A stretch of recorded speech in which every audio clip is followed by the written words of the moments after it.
Hello, నేను CS రావు. పదవులు ఉన్నా లేకపోయినా జాతీయ స్థాయిలో ప్రత్యేకమైనటువంటి గుర్తింపు ఉన్నటువంటి లీడర్లు చాలా అరుదుగా ఉంటారు. అలాంటి వాళ్ళల్లో రేణుకా చౌదరి గారు ప్రముఖంగా ఉంటారు. ప్రస్తుతం 4సారి రాజ్యసభకు ఎంపికై ఇటీవలే ప్రమాణ స్వీకారం కూడా చేశారు. మనతో ఉన్నారు. ఇంటరాక్ట్ అయ్యేటువంటి ప్రయత్నం చేద్దాం. నమస్తే మేడం. నమస్తే మేడం, కేంద్ర మాజీ మంత్రిగా, ఎంపీగా ఇవన్నీ అలవాటు ఈ పదవులు. అవును. కానీ ఇప్పుడు ఎలక్షన్స్ అనేవి డూ ఆర్ డై సిచ్యువేషన్ లాగా అనిపిస్తున్నాయి జాతీయ స్థాయిలో. ప్రధానంగా రిజర్వేషన్లు అనే అంశం రాజ్యాంగాన్ని మార్చేస్తారు, వీటి చుట్టూనే తిరుగుతుంది. ఇది మేమేనేమో వాళ్ళు చెప్తున్నారు, బీజేపీ వాళ్ళు వస్తే కనుక వాళ్ళు 50% అదన తీసేస్తా ఉన్నారు అని. మీరేమంటున్నారు? వాళ్ళు వస్తే రాజ్యాంగాన్ని మార్చేస్తారు, జాగ్రత్త అని చెప్తున్నారు. ఏంటి, ఎవరు ఏం చెప్తున్నారు? ఏమండి, చదివేస్తే ఉన్నమతి పోయిందని ఒక సామెత ఉంది మనలో. ఈ విధంగా చదువు లేని వాళ్ళందరూ పార్లమెంట్ చేరేటప్పటికి దేశ ప్రధానులు కూడా ఫోర్జరీ సర్టిఫికెట్లు తెచ్చి వచ్చినారనే నింద వాళ్ళ మీద కూడా ఉంది. అటువంటి వాళ్ళ చేతిలో రాజ్యాంగం అసలు ఏమిటో దాన్ని ఎప్పుడంతా చదివారా? దాని గురించి అవగాహన ఉందా? ఎవరో చెప్పు చేతల మీద వీళ్ళు రాజ్యం నడుపుతూ ఉంటే రాజ్యాంగంలో ఉన్న హక్కులన్నీ కూడా తొలగించేసి ఈ విధంగా విచ్చలవిడిగా రైతుల పైన డ్రోన్స్ తో మీరు టియర్ గ్యాస్ కుమ్మరిచ్చే వాళ్ళు, వీళ్ళు చెప్పే మాటలు మనం నమ్మగలుగుతామా అనేది ఒకటి. మోదీకా గ్యారంటీ అని డబ్బాలు కొట్టుకొని తిరుగుతున్నారు. మరి మొట్టమొదటిసారి మోదీ గారు ఇచ్చిన గ్యారంటీలన్నీ ఏమైనాయి? వారంటీలు అయిపోయినాయా? వాటివి 15 లక్షలు మన ఖాతాలోకి వస్తాయని, ఇంటికి ఉద్యోగాలు ఇస్తారని, రైతాంగం ఆదాయం 3 times పెరుగుతుందని, ఇన్ని మాటలు చెప్పినోళ్ళు మరి ఏమైపోయిందా మోదీగా గ్యారంటీ? ఇప్పుడు మళ్ళా వాళ్ళు వచ్చి చెప్పే మాటలు అసలు నిద్రలేస్తే కాంగ్రెస్ మాకంటే ఎక్కువ వాళ్ళే కాంగ్రెస్ అని జపం చేస్తున్నారు. బహుశా మీకు ఒక కథ ఉండేది మరి, మా చిన్నప్పుడు చెప్పేవాళ్ళు. ఒక పేద వ్యక్తి ఎప్పుడు చూసినా తిట్టుకుంటూ ఉండేవాడు దేవుణ్ణి. రావణాసురుడు కూడా అలాగే తిట్టుకుండేవాడు. లాస్ట్కి ఆయనకి స్వర్గంలో జాగా దొరికింది. ఎందుకంటే బ్రహ్మదేవుడు అన్నాడంట, నన్ను తిట్టుకున్నా సరే నన్ను రోజు నా పేరు తీసుకొని చెప్పని చేశాడు కదా అని. ఆ విధంగా నిద్రలేసిన కాడి నుంచి కాంగ్రెస్ అని వీళ్ళు సొనుగుతూ ఉంటారు. We are very happy. అంటే వాళ్ళ బాధ ఏంటంటే, మీరేదో అధికారంలోకి వస్తే హిందువుల సంపదను మొత్తాన్ని ముస్లింలకు పంచి పెడతారని కదా వాళ్ళ బాధ. ఏమంటే అది అసలు మాట్లాడాల్సిన వాక్యాల? బాధ్యత వహించి ఆ హోదాన్ని అలంకరించిన ఒక వ్యక్తి ఈ విధంగా మాట్లాడటం అసలు మంచిదా, కరెక్టా? మీరు చెప్పండి. ఏమిటండి అంటే ఆయన ఈ దేశంలో ఉన్న ముస్లింస్కి ఆయన ప్రధానమంత్రి కాదనమాట. అదే వారు చెప్తున్నారా? ఎందుకు ఇస్తారండి హిందువులంతా? ఇది ఎప్పుడో పౌరాణిక కథలు చెప్పుకొస్తున్నారు. ఇవాళ రోజు ఈ దేశంలో సుఖ సంపదలతో అన్ని కులాలు మతాలు కలిసి ఉన్నారనే పేరు ప్రతిష్ట భారతదేశానికి ఉంది. యావత్ ప్రపంచంలో ఎక్కడా లేని గౌరవం మనకి అందుకని దొరుకు. ఈవెన్ పాత జూయిష్ కమ్యూనిటీ కూడా భారతదేశంలో కేరళలో ఇంకా బతికే ఉన్నారు. ఎంత గొప్ప చరిత్ర మంది! ఎన్ని ఆటంకాలు దాటుకొని ఇక్కడికి వచ్చాం అని మీరు అనేది ఏమిటి? అంటే హైందవ ధర్మమే అంత బలహీనం పరిస్థితి అని, అదే అంత బలహీనం మతం అనేది మీరు ప్రకటన చేస్తున్నారు. Not at all. నేను ఒక హైందవ స్త్రీని, ఈ దేశంలో నేను పుట్టిన దాన్ని, నాకు గర్వం, ఐఎమ్ హిందూ. అంతేగాని ముస్లింలు వచ్చి మాట్లాడితే నా గోత్రం మారిపోతుంది, క్రిస్టియన్స్ వచ్చి క్రిస్మస్ చేస్తే మా పేరే మారిపోతుంది, ఈ భయాలు మాకు లేవు. కానీ ఎప్పుడు లేని విధంగా మేడం హిందువుల పుస్తలు కూడా తీసేసుకొని వాళ్ళకి ఇస్తారని అంగిలో ప్రచారం చేస్తున్నారు. ఎంత దరిద్రం! ఇంత దుస్థితికి ఎదవ రాజకీయాలు అంత దిగజారిపోయినాయి అన్నమాట. ఏమండి, హైందవులు మహిళా స్త్రీలు పుస్తులు మేము పెద్ద మహిళలు అంత అబలలు మేము అందుకోలేనట్టు అని తీసుకెళ్లి ఇది మీరు ముస్లిమ్స్కే ఇస్తారు అంటే వాళ్ళు అంత కాసుకొని ఉన్నారా? They are not excited about మా మంగళసూత్రాలు. What non sense! నువ్వు 2 మతాల్ని అవమానపరుస్తున్నావు. ఇంత దరిద్రంగా అంటే ఎంత భయపడతా ఉంది బీజేపీ. ఈ దేశ ప్రధానమంత్రి ఎంత ఆ, ఆయన ఫౌండేషన్ కదిలిపోయిందని దీంతో మనం గ్రహించగలుగుతాం. ఇన్ని సంవత్సరాల పరిపాలనలో ఉన్న ఈ కాంగ్రెస్ పార్టీ 55 సంవత్సరాలు ఈ దేశాన్ని చూసుకొని అన్ని కులాల్ని మతాల్ని కలుపుకొని మేము పరిపాలన చేసిన పార్టీ ఎప్పుడన్నా ఇచ్చామండి గతంలో? ఇప్పుడెందుకు పుట్టుకొస్తుంది ఈ కథలు? ఎందుకు? Why are they talking like this? Is this correct for them to talk? అంటే మీ పార్టీ మీద వాళ్ళకున్న అభిప్రాయం అది. అది అభిప్రాయం కాదు, అది కథలు సృష్టించుకొని దాంతో హిందూ ఓటు పోలరైజ్ అయిపోతుందని శ్రీరాములు వారినే బ్యాలెట్ బాక్స్ లోకి దించేసిన దౌర్భాగ్య పార్టీ అది. ఇవాళ రోజు కొత్తగా రాములు వారిని మాగు చెబుతున్నారు. భద్రాచలంలో రాములు వారిని పూజించబడింది. ఎన్నో యుగాలు తరాలుగా సీతమ్మ ఆభరణాల్ని చూసుకొని ప్రతి తల్లి అక్కడికి వెళ్ళి దండం పెట్టుకున్న గుడి. అక్కడ పొన్నమి గెస్ట్ హౌస్ కట్టించే దాన్ని నేను. కాబట్టి అసలు దేశ చరిత్ర తెలియని వాళ్ళు 70 సంవత్సరాలు ఏమీ కాలేదని చెప్పారు దేశ ప్రధానమంత్రి. ఇక్కడే కాదు, విదేశాల్లో కూడా ఇదే టామ్ టామ్ చేశారు. 70 సంవత్సరాలు భారతదేశం, స్వాతంత్ర భారతదేశంలో ఏమీ జరగలేదంట. ఆయన వచ్చిన 10 సంవత్సరాల్లో అన్ని జరిగేసాయి. ISRO, ICRISAT, public sector undertaking, green revolution, white revolution, ఇవన్నీ ఈ 10 సంవత్సరాల్లో అయినాయా? అలా మాట్లాడి ఆయన కుసంస్కృతికి విధానమై అని చెప్పి ఆయన ప్రకటన చేసుకుంటున్నారు. మళ్ళీ కాంగ్రెస్ వస్తే అగస్టా, 2G కుంభకోణం, బొగ్గు, కామన్వెల్త్ ఏమి ఇలాంటి 2G? కుంభకోణాలు మీరు చూస్తారని చెప్పి ఆ భారత ప్రజలకు అవును, అప్పుడు డమడమాన్ 2G 3G చెప్పారు. ఏమొచ్చింది దాంట్లో? ఏమొచ్చింది? ఈ కథలు సృష్టించి ప్రచారం చేసిన ఆఫీసర్స్ కి మీరు బిరుదులు ఇచ్చి పదవులు ఇచ్చారు. జడ్జుల దగ్గర మీరు ఇచ్చిన వాళ్ళు మరుసటి రోజు పార్లమెంట్కి వచ్చి అందరూ హేళన చేస్తే కూడా దున్నపోత పైన వాన వైఖరిలో ఆయన అక్కడే కూర్చొని ఉన్నాడు. ఈ విధంగా అసలు భ్రష్టు పట్టించి ప్రతి సంస్థని సర్వనాశనం చేసిన పరిపాలన ప్రభుత్వం ఇదే అని చెప్పి మేం చెప్పేదే కాదు, యావత్ ప్రపంచం చూస్తుంది. ఇక్కడ నువ్వు మీడియా పేక నొక్కేసి ఎవరిని మాట్లాడనివ్వకుండా, నిజం బయటికి రానియకుండా, నువ్వు ఎవడో తెలిసి తెలియని వయసు 16 ఏళ్ళు 18 ఏళ్ళు పిల్లలు, అదే ఉద్రేక వయసు అది. అటువంటి వాళ్ళు ఏదో పోస్టింగ్ ఆన్లైన్ పెడితే కన్యాకుమారి వారికి వెళ్ళి వాళ్ళని అరెస్ట్ చేయటం జరిగింది. కానీ నీరవ్ మోదీలు, ఈ మేరుల్ చోక్సీలు వీళ్ళందరూ విదేశాలు వెళ్ళిపోతే వీళ్ళు తీసుకురాలేకపోతున్నారు. ఈ ప్రజ్వల్ రేవన్న ఇంకా చండాలం. అటువంటి దరిద్రుడు కూడా రాష్ట్రం వదిలి వెళ్ళిపోతే, దేశం వదిలి వెళ్ళిపోతే వీళ్ళు చేతకాని వాళ్ళని అనుకోలేదు. ఏమన్నాళ్ళు వీళ్ళని? ఎవరు వీళ్ళే పంపించారంటారా ప్రజ్వల్ని? లేకపోతే ఏమండి, మీకు హోమ్ మినిస్ట్రీ ఎవరి చేతిలో ఉంది? మీరు చెప్పండి, లేదా ఒప్పుకోండి మీకంటే గొప్ప నాయకులు మాకే కంట్రోల్ ఉంది మీ గవర్నమెంట్ లోనే, మీరు ఒప్పుకోండి. ఏదో ఒకటి నిజం అవ్వాలి. పరిపాలన చేస్తా ఉండేది మీరు. మీకు ఎక్స్టర్నల్ అఫైర్స్, హోమ్ మినిస్ట్రీ ఇవన్నీ మీ అరిచేతిలో పెట్టుకున్నారు. మరి పాస్పోర్ట్ అటు ఇటు ఒక నేరస్తుడు అన్నప్పుడు ఫస్ట్ నువ్వేం చేయాలా? పాస్పోర్ట్ అరికట్టాలా? ఎందుకు అరికట్టలేదు? అంటే మీకు చేత కాదా? అనుభవం లేదా? అడ్మినిస్ట్రేషన్ రాదా? ఏంటి? What is the issue? మీరు పంపలేదు అంటే మేం పంపాము అంటే okay, then we are much more qualified than you. జరగండి, మేము కూర్చుంటాం ఆడ. సో డీప్ ఫేక్ వీడియోస్ ఇప్పుడు ఆల్రెడీ తెలంగాణ ముఖ్యమంత్రి రేవంత్ రెడ్డికి సమ్మన్లు ఇచ్చేదాకా వచ్చింది. ఆయన ఏమంటారు, అసలు కాంగ్రెస్ పార్టీ దుకాణాలు, ప్రేమ దుకాణాల నుంచి వచ్చినటువంటి వీడియోస్ అవి అని అంటారు ఆయన. ఏమండి, రేవంత్ రెడ్డి గారిని వీళ్ళు హింసిస్తారని మేము వీఆర్ ఎక్స్పెక్టింగ్. కొత్త కాదు కదా. ఇప్పుడు గత 10 సంవత్సరాలు అంచెలంచెలుగా మీరు గమనిస్తే ఎన్నికలు దగ్గరికి అయ్యి ఎవరన్నా కొంచెం గట్టిగా ఉన్న ముఖ్యమంత్రి ఉన్నారు అంటే వెంటనే ఈడీనో, సిడీనో, ఐడీనో ఏదేదో వచ్చేస్తాయి. ఇక ఏది దొరకలేదు రేవంత్ రెడ్డి మీద. కాబట్టి ఇప్పుడు ఈ డీప్ ఫేక్ ఇది ఆయన ఎత్తిన రుద్ది. ఎన్నికలు జరుగుతూ ఉంటే ఒక రాష్ట్ర ముఖ్యమంత్రిని మీరు పిలిపిస్తారా కేంద్రానికి? ఢిల్లీ పోలీస్ పిలిపిస్తుందా? ఏం మాట్లాడుతున్నారు? Very good.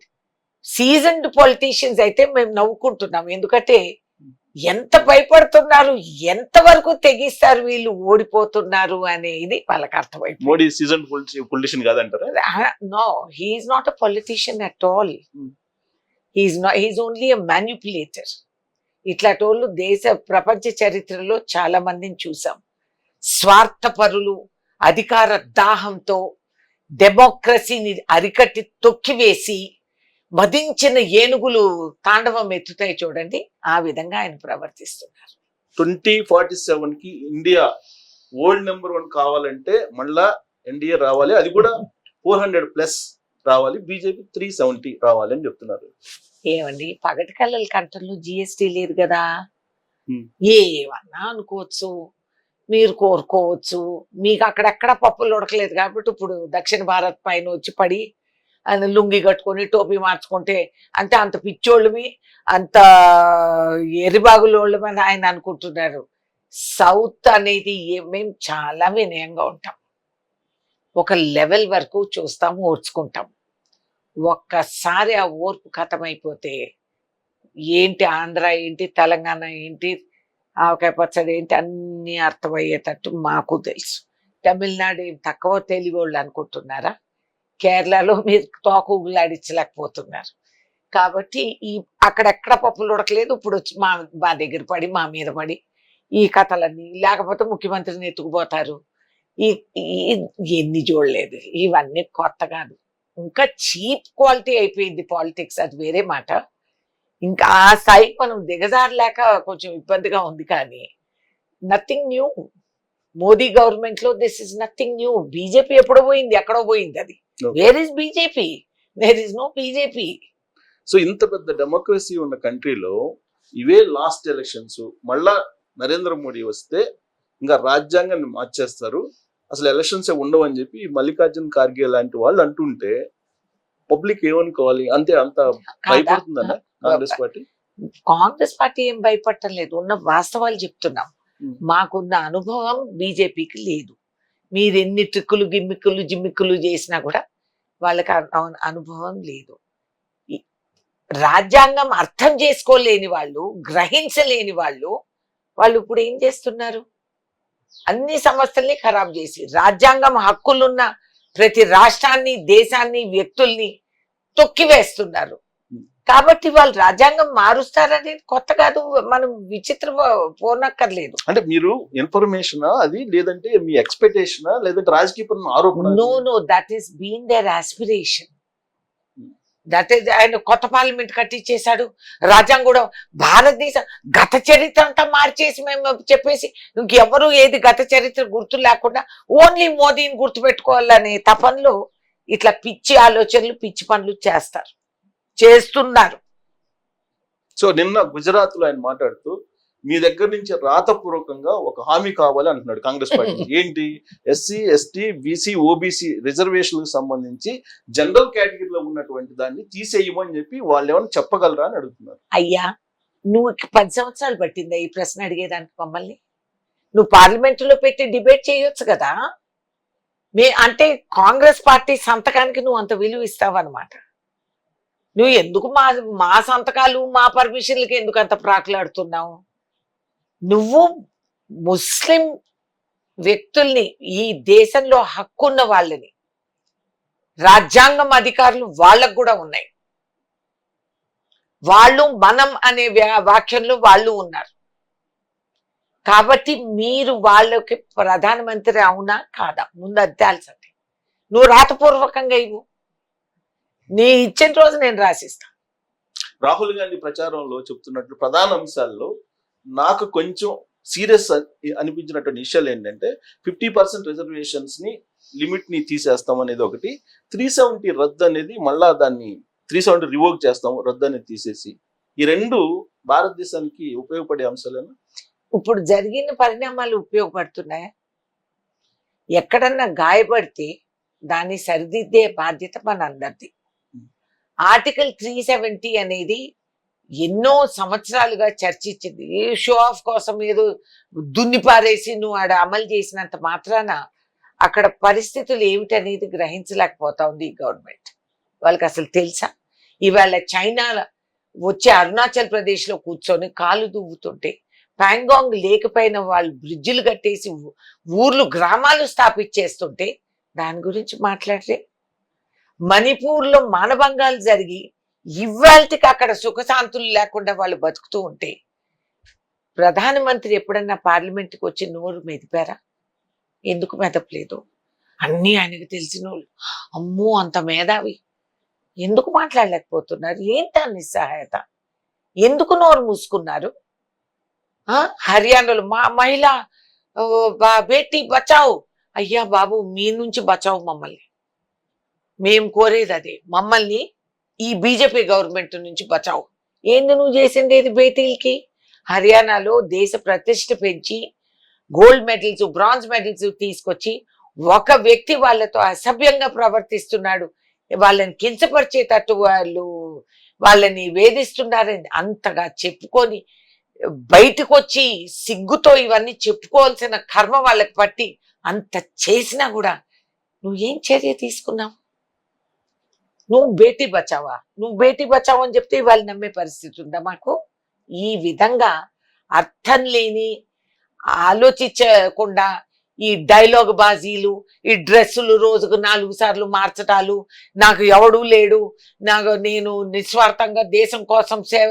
నువ్వు ఒక కుటుంబాన్ని పోషించే ఓర్పు సహనం లేనివాడు, ఒక బిడ్డని పిల్లని అందరూ స్వార్థపరులనేమో అనుకోలేక్కర్లేదు. నేను రాజకీయాల్లో ఉన్నా, నా పిల్లల్ని నేను నా వారసత్వం నేనేం అందించడం లేదు.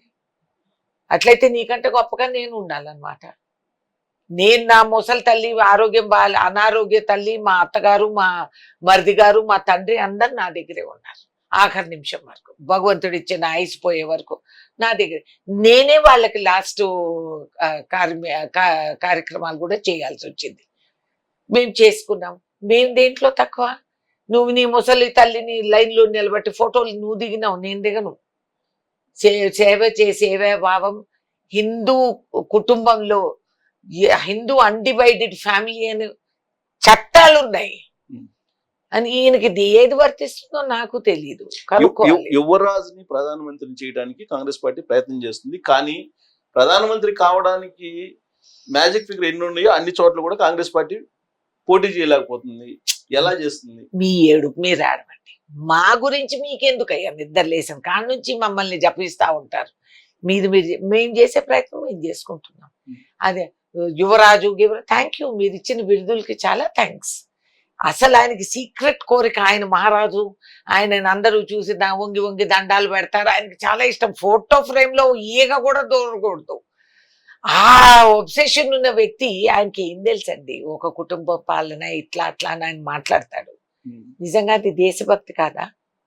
ఒక కుటుంబంలో ఒక వ్యక్తి బలైపోతే ఇంకొకరు నిలబడ్డారు ఆ కుటుంబంలో. వాళ్ళకి అదేమి సునాయాసంగా వచ్చిందా? లేదే. లాస్ట్ గాంధీ కుటుంబంలో ఈ లాస్ట్ ప్రధానమంత్రి ఎవరు? ఎన్ని సంవత్సరాలు అయిపోయింది? దాని తర్వాత ఎంతమంది ప్రధానమంత్రులు వచ్చారు? రాహుల్ గాంధీ ఎప్పుడన్నా చెప్పాడా నేను ప్రధానమంత్రి అవ్వాలని?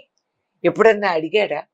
ఈ భారత్ జోడో యాత్రలో ప్రధానమంత్రిగా నన్ను చేయండి ఏ పూటన్నా అడిగారా? ఏ రాష్ట్రానికి వెళ్తే ఆ రాష్ట్రంలో ప్రజలు దున్నుకొని వచ్చి, సార్ మీరు మా ఎంపీ అవ్వండి, మా కంఠం మీరు పార్లమెంట్లో వినిపించండి. ప్రతి రాష్ట్రము లేసింది, ప్రతి రాష్ట్రంలో కంఠం లేపారు అందరూ కూడా.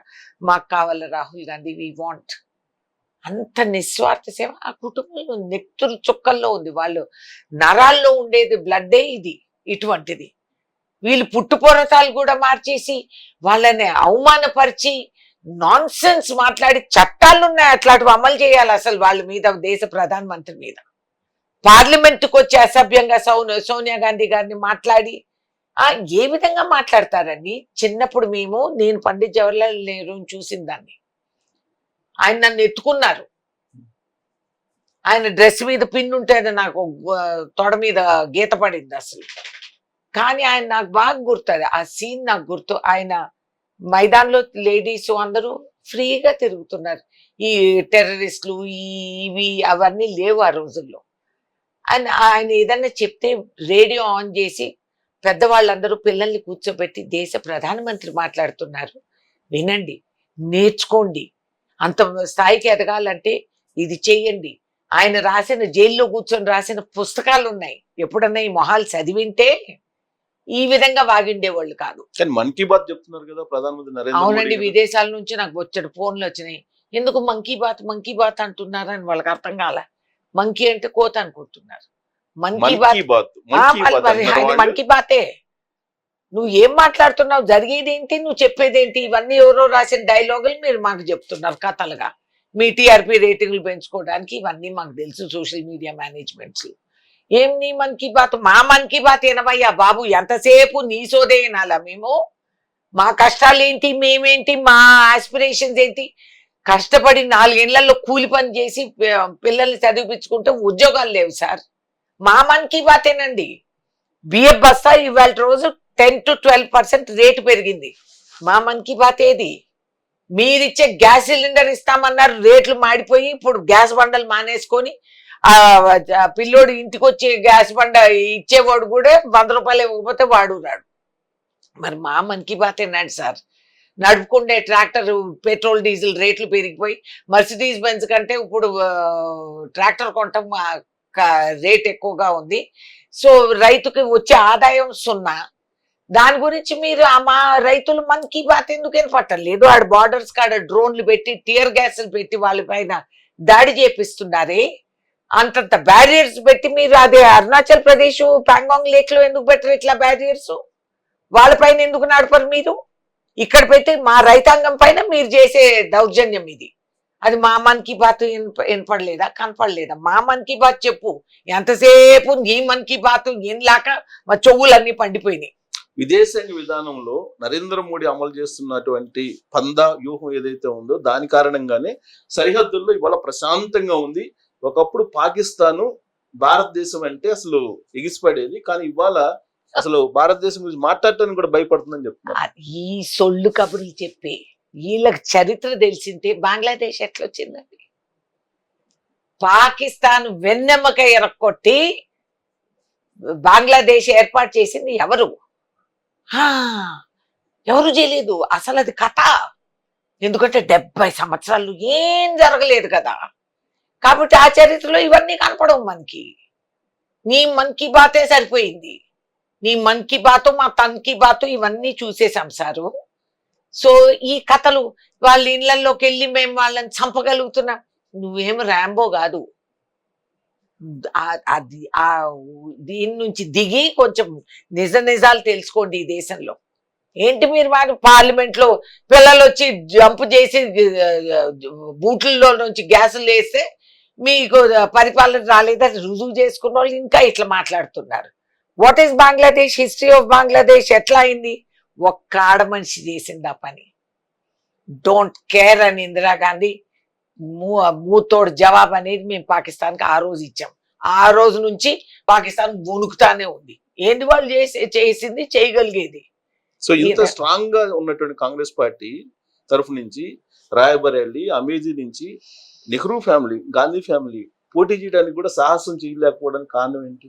ఈయన వచ్చి సౌత్ లో సాహసం చేసి ఇక్కడ పోటీ చేయమనండి, అప్పుడు నేను మాట్లాడతాను. ఈయనెందుకు సేఫ్ సీట్లు చూసుకుంటున్నాడు? అది ఇట్స్ జోక్. రాజ్యాంగంలో ఎక్కడి నుంచన్నా పోటీ చేయొచ్చు. నేను నార్త్ నుంచి కూడా చేయొచ్చు. సో వాళ్ళ పైన డిమాండ్. నేను పిలిచాను ప్రియాంక గాంధీని ఖమ్మం రా అని, సోనియా గాంధీని పిలిచాం మేము, రేవంత్ రెడ్డి గారు ఆహ్వానించారు. తెలంగాణ ప్రజలందరూ ఎంతో ఎదురు చూశారు ఆశగా. అంటే మేము రాయ్బరేలీ అమేఠీనే చెయ్యాలని ఈయన ప్రిస్క్రిప్షనా? మా ఇష్టం, ఎక్కడి నుంచన్నా చేయగలుగుతాం. ఎందుకంటే వాళ్ళ పేరు, వాళ్ళ గుర్తింపు యావత్ భారతదేశం ఉంది.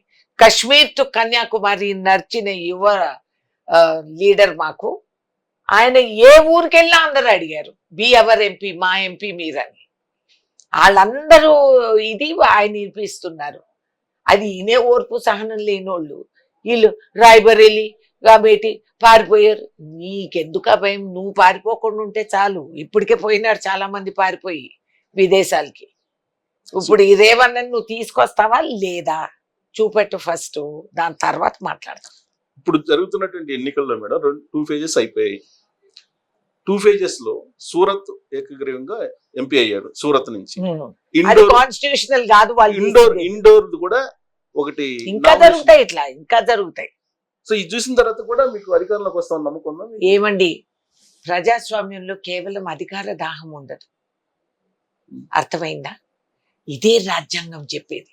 ఎప్పుడన్నా చదివితే అందరికి అర్థమయ్యేది. మాకు అధికార దాహం ఉండి కాదు, రాజ్యాంగం కాపాడుకోవాలని. డెమోక్రసీ ఈ దేశంలో ఆ విధంగా పైకి రావాలని, భవిష్యత్తులో పిల్లలకి ఇవ్వగలిగే ఆస్తి ఇది ఒక్కటే మా దగ్గర ఉంది అని. లేకపోతే రేపు ఈడీలు వస్తారు మా ఇంటికి, లేని వస్తువులు లోపల పెట్టి ఇదిగో వాళ్ళ ఇంట్లో ఇవి దొరికినాయని ప్రచారం. మీ మీడియా కొంతే మీ కంఠం పైన కాలు పెట్టి తొక్కుతున్నారు. మీరు నిజం చెప్పలేరు. జుడిషియరీ ఎక్కడ పోయిందో ఎవరికి అర్థం కాదు. 4 స్తంభాల ఆటలో కాన్స్టిట్యూషన్ లో ఏ స్తంభం మిగిలింది? ఈ డెమోక్రసీ ఒక్కటే. దీనిని కాపాడుకోవడానికి మా ప్రయత్నం, మా కంఠంలో ప్రాణం ఉన్నంత వరకు వి విల్ ఫైట్. ఇది మా ఫైట్ ఫర్ ఫ్రీడమ్. స్వాతంత్ర సమరయోధులు ఇచ్చిన ఈ ధనాన్ని కాపాడి భవిష్యత్తులో అమానత్ అంటారు ఉర్దూలో. మళ్ళీ ఇది అనేటప్పటికి నేను యాంటీ హిందూ అని వస్తుందేమో. రాని అమానత్ అనే వాక్యం అర్థమైతే ఈ మొహాల్కి దీన్ని మార్చేదానికి చేర్చేదానికి మనకు అధికారం లేదు. ఈ ధనం మళ్ళీ పిల్లల వరకు ఫ్యూచర్ ఆఫ్ ఇండియా. ఏమీ జరగని 70 సంవత్సరాలు జరగని ఏమీ జరగని భారతదేశంలో చదివిన పిల్లలు ఇవాళ యావత్ ప్రపంచం వరల్డ్ ఎకానమీస్ కి కాంట్రిబ్యూట్ చేస్తున్నారు మన పిల్లలు. పాడుపడిన గవర్నమెంట్ స్కూల్స్ ఇట్లా ఖమ్మం జిల్లాలో మాకు ఫస్ట్ క్లాస్ ర్యాంక్స్ వచ్చేటివి. ఐఐటి ఖడగ్పూర్లో పనికి ఉపాధి హామీలు పనిచేసే పిల్లోడికి సీట్ వచ్చింది. మేం గర్వపడతాం.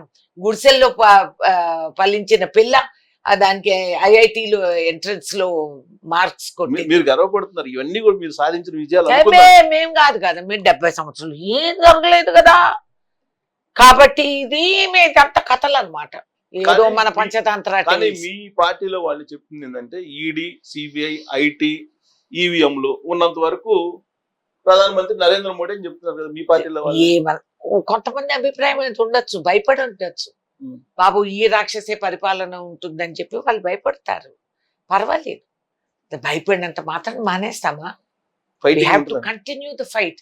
స్వాతంత్ర సమరయోధులు భయపడి ఉంటే అండి ఇవాళ ఇంత నిస్వార్థంగా ఇక్కడ కూర్చొని మాట్లాడే హక్కు మాకు ఉండేది కాదు. సో ఇంకా మాకు మిగిలింది ఏంటి? దొరుకునా ఇటువంటి సేన? చాలు, ఇదే చాలు. ఈ పోరాటం చేస్తూ చేస్తూ చనిపోతే అంతకంటే గొప్ప చావు ఇంకోటి దొరకదు.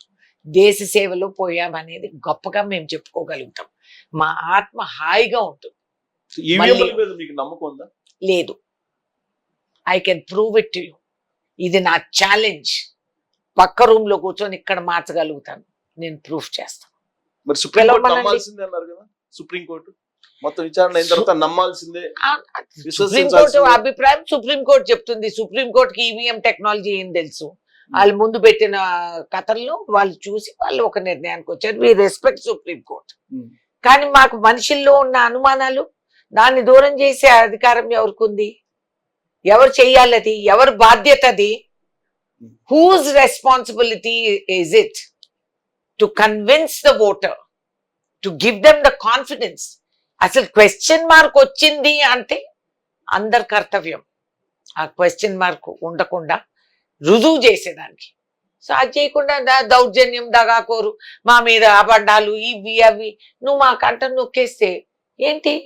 వాట్? నీకు తాత్కాలిక విక్టరీ. ఆఫ్టర్ దాట్ మేము ఉంటాం. మీరు ఈవీఎంలు ఉన్నాయి కదా నరేంద్ర మోడీ దగ్గర, మీరు నమ్మకోలేదంటున్నారు ఈవీఎంలు. వి విల్ ఫైట్ కదా, we will fight. Suddenly vote percentage ఎట్లా పెరిగిందండి? అబ్బో, state bank of India electoral bond result ఎన్ని వచ్చినాయని చెప్పడానికి వాళ్ళకి 1 నెల రోజులు పట్టింది. అంత గొప్ప స్కామ్. వావ్, నిజంగా దీని మీద సినిమా తీయాల. ఎవడోడు ఎలక్ట్రల్ బాండ్ ఎక్కడ డబ్బులు దేనికి ఇచ్చినాడు, ఎందుకు ఇచ్చాడు, ఎందుకు కొన్నాడు, ఏ పార్టీకి, దానికంటే అసలు అది అమలు చేసేటప్పుడు ఎవడు సవాల్ చేయలేదు. అప్పుడు సుప్రీంకోర్టు ఏం అనలేదు. Suo moto cognizance court should have taken. How is it that is the democracy that somebody can donate money and you don't know who the man is? ఏం మాట్లాడతారండి ఈ దేశంలో? దాని కారణంగా మళ్ళీ బ్లాక్ మనీ పెరుగుతుందని చెప్పి అన్నాడు నరేంద్ర మోడీ. అది జరిగిన తర్వాత కూడా మరి ఏమైంది సారు? మీరు చెప్పింది బ్లాక్ మనీ అని కదా ముందు చెప్పింది. ఏముంది, ఒక ప్లేటు గెరిటే తీసుకొని డమ్మడమ్మా కొట్టేస్తే దాని రిజల్ట్ కూడా వస్తుంది. కోవిడ్ అలాగేగా మనం చేసింది. కోవిడ్ లో ఏం చేసాం? కార్లు, బస్సులు, ట్రైన్లు మాన్పించేసాం. ఏం చెప్పారు? పిండితో దీపం చేయండి, ప్లేటుతో గంట కొట్టండి. దేశం అంతా సౌండ్ డెసిబిల్స్ పెరిగిపోయి చోటోళ్ళకు కూడా వినపడేటట్టు మనం బిహేవ్ లైక్ కలెక్టివ్ ఈడియట్స్. మరి అది దాని గురించి ఎవరు ఇప్పుడు అంతా వ్యాక్సిన్ కోసం విక్టరీ అయిపోయి ఈయనకు అవార్డ్స్ రివార్డ్స్. ఓరి దేవుడా, ఇప్పుడు వ్యాక్సిన్ అసలు కథ కూడా తెలిసింది. ఎన్ని ఎలక్ట్రల్ బాండ్స్ కొన్నారు అది చెప్పండి. ఎంతమంది అమాయక భారతదేశ వాసులు బలైపోతున్నారు, చిన్న వయసులో హార్ట్ అటాక్లు వచ్చి చనిపోతున్నారు. ఎన్నో రకాలుగా అనుమానాలు అపోహలు మెదులుతున్నాయి మదిలో. దాని గురించి చెప్పరే.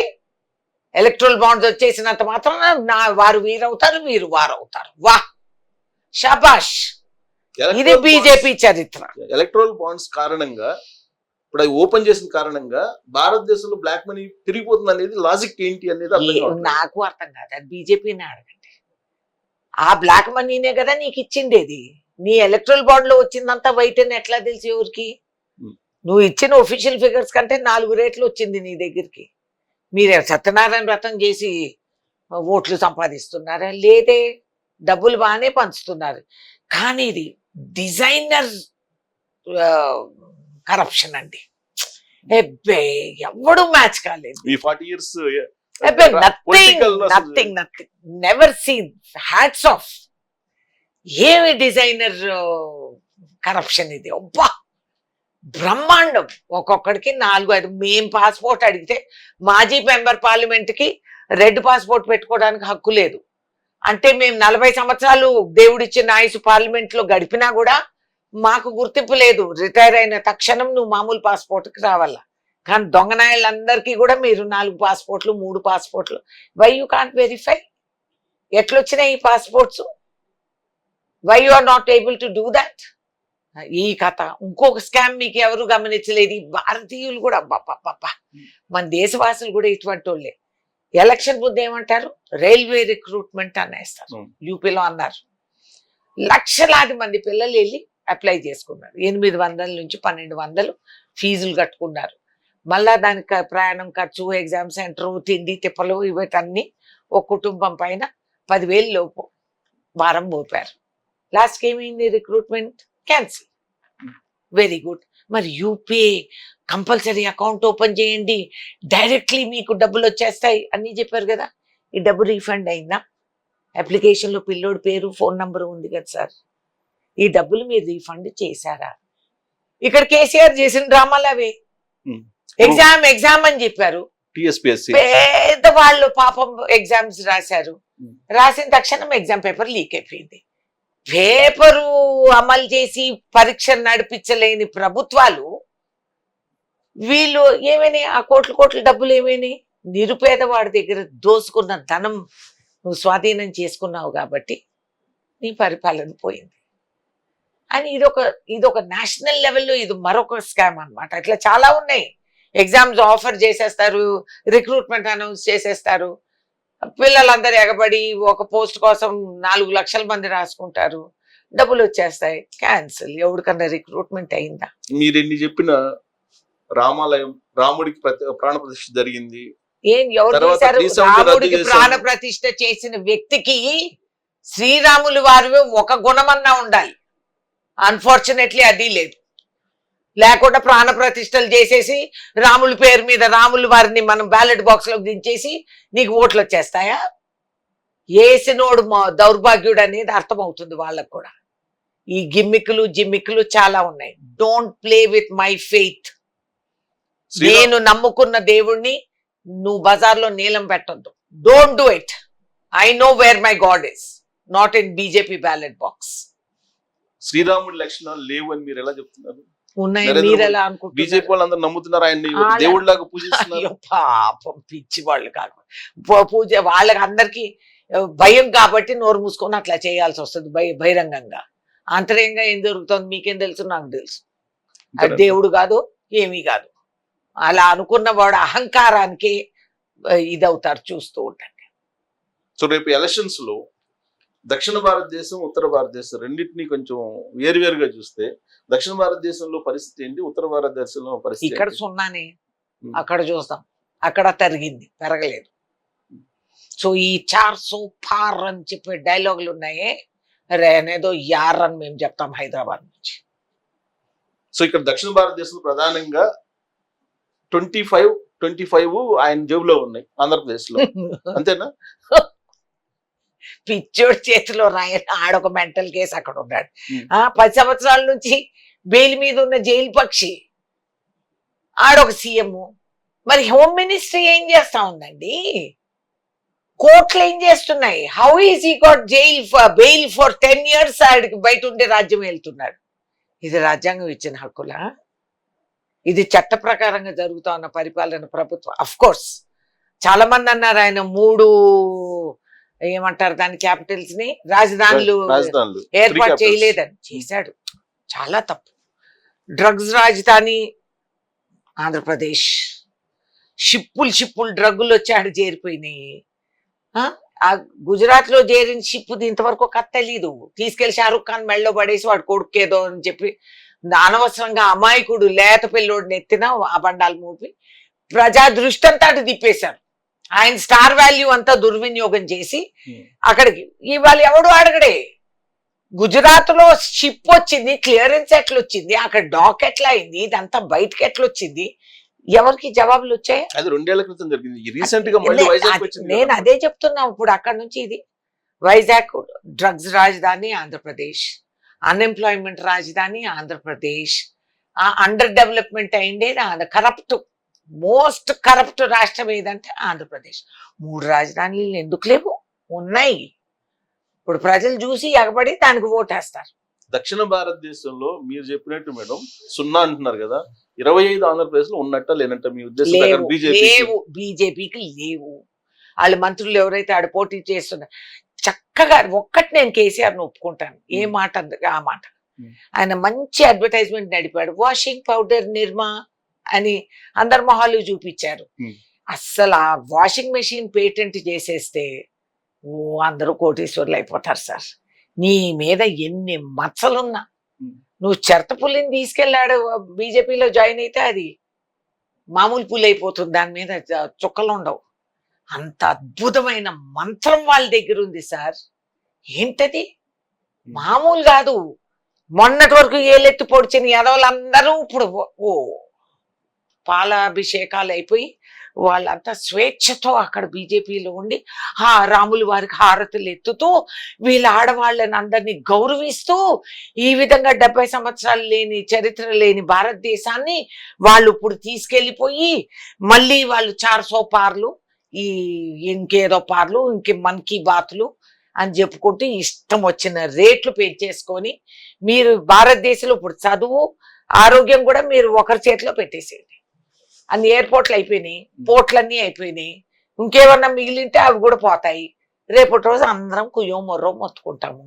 అప్పుడు అందరికి మేము గుర్తొస్తాం. Don't worry. ఇప్పుడు ఆంధ్రప్రదేశ్ పరిస్థితి మేడం మీకు అది చూస్తే ఏమనిపిస్తుంది? ఆయన ఏమంటున్నాడంటే పేదలకి పెత్తందారులకి మధ్య పోటీ అంటూ ప్రజల్లోకి వెళ్తున్నాడు జగన్మోహన్ అసలు రెడ్డి. పెత్తందారాడు కదా, నాకు తెలియక అడుగుతున్నాను. నీ తండ్రి పోయినప్పటికీ నీ ఆస్తులు ఎంత? ఆయన చేసిన పోటీ అప్పుడు ఆయన డిక్లేర్ చేసిన ఆస్తులు ఎంత? నువ్వు డిక్లేర్ చేసిన ఆస్తులు ఇంత. ఎట్లా వచ్చింది ఆ తేడా? ఎట్లా సంపాదించావు? అసలు వరల్డ్ ఎకానమీస్ ఆశ్చర్యపోవాల. ఈయన ఇదంతా వేస్ట్, టైం వేస్ట్. సీఎంగా వెళ్ళి లండన్ స్కూల్ ఆఫ్ ఎకనామిక్స్ ఇతర దేశాల్లో వెళ్ళి ఇప్పుడు యుక్రెయిన్ అక్కడ యుద్ధాలు జరుగుతున్నాయి, వాళ్ళు పాపం పేదరికానికి గురైపోతున్నారు. ఇట్లాంటి మనిషి వెళ్ళి ఏముంది 5 సంవత్సరాల్లో కోటీశ్వర్లు మల్టీ మిలియనర్స్ గా అయిపోగలుగుతారు. కాబట్టి ఇట్లాంటి వాళ్ళని మనం కన్సల్టేషన్ ఇచ్చి మోదీ గారు ఆయన్ని పంపించాలి అక్కడికి. పేదల మనిషి, నాకు ఇవ్వడమే తెలుసు, తీసుకోవడం తెలియదు. కుక్కి మెక్కి నొక్కి నీకు ఇవ్వటమే తెలుసు.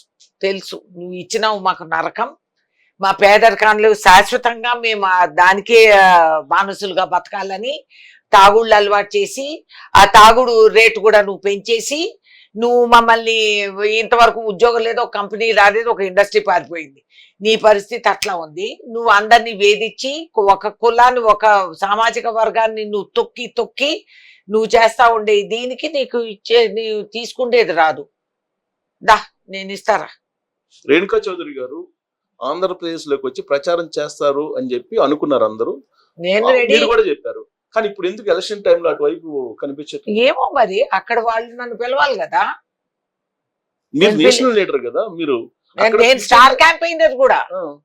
సో నేను వెళ్ళాలి, ఏమేమో నేను వస్తానంటే భయపడుతున్నాడు, అందరిని అడుక్కుంటున్నాడు, ఆమెను మాత్రం రానివద్దని. చాలా మంది క్యాండిడేట్స్ అడిగారు అది. చాలా మంది క్యాండిడేట్స్ ఫోన్ చేసి ఏదేదైనా ఆమెను ఇక్కడ ప్రచారానికి పంపొద్దు సార్, మాకు చాలా ప్రాబ్లం అవుతుంది అని చెప్పి చెప్పుకుంటున్నారు. ఆ భయం ఉంది. వెరీ గుడ్, డర్నా ఠీక్ హై. ఇప్పుడు రేవంత్ రెడ్డి గారు ఒకసారి వైజాగ్ వచ్చారు, మాట్లాడారు. సరే, మీ పిసిసి అధ్యక్షురాలు అక్కడ ఉన్నారు, ఆవిడ ఏదో ప్రచారం చేస్తున్నారు. మీరు అక్కడికి వచ్చి అమరావతి రైతులు ఖచ్చితంగా నేను నిలబడతానని ఒక ప్రామిస్ చేశారు మీరు. నేను ఇప్పుడైనా సిద్ధమే. I'm ready, they have to be ready. అంటే మీరు ఏఐసిసి ఆర్డర్ ఇవ్వాలా, లేదంటే ఏఐసిసి కూడా ఆర్డర్ ఇవ్వాలా, ఏపీసీసీ పిలవాలా? క్యాండిడేట్స్ ఫోన్ చేస్తున్నారు నాకు, ప్లీజ్ మేడం మీరు మా ఏరియాకి రండి అని. There is a system, we have to follow it.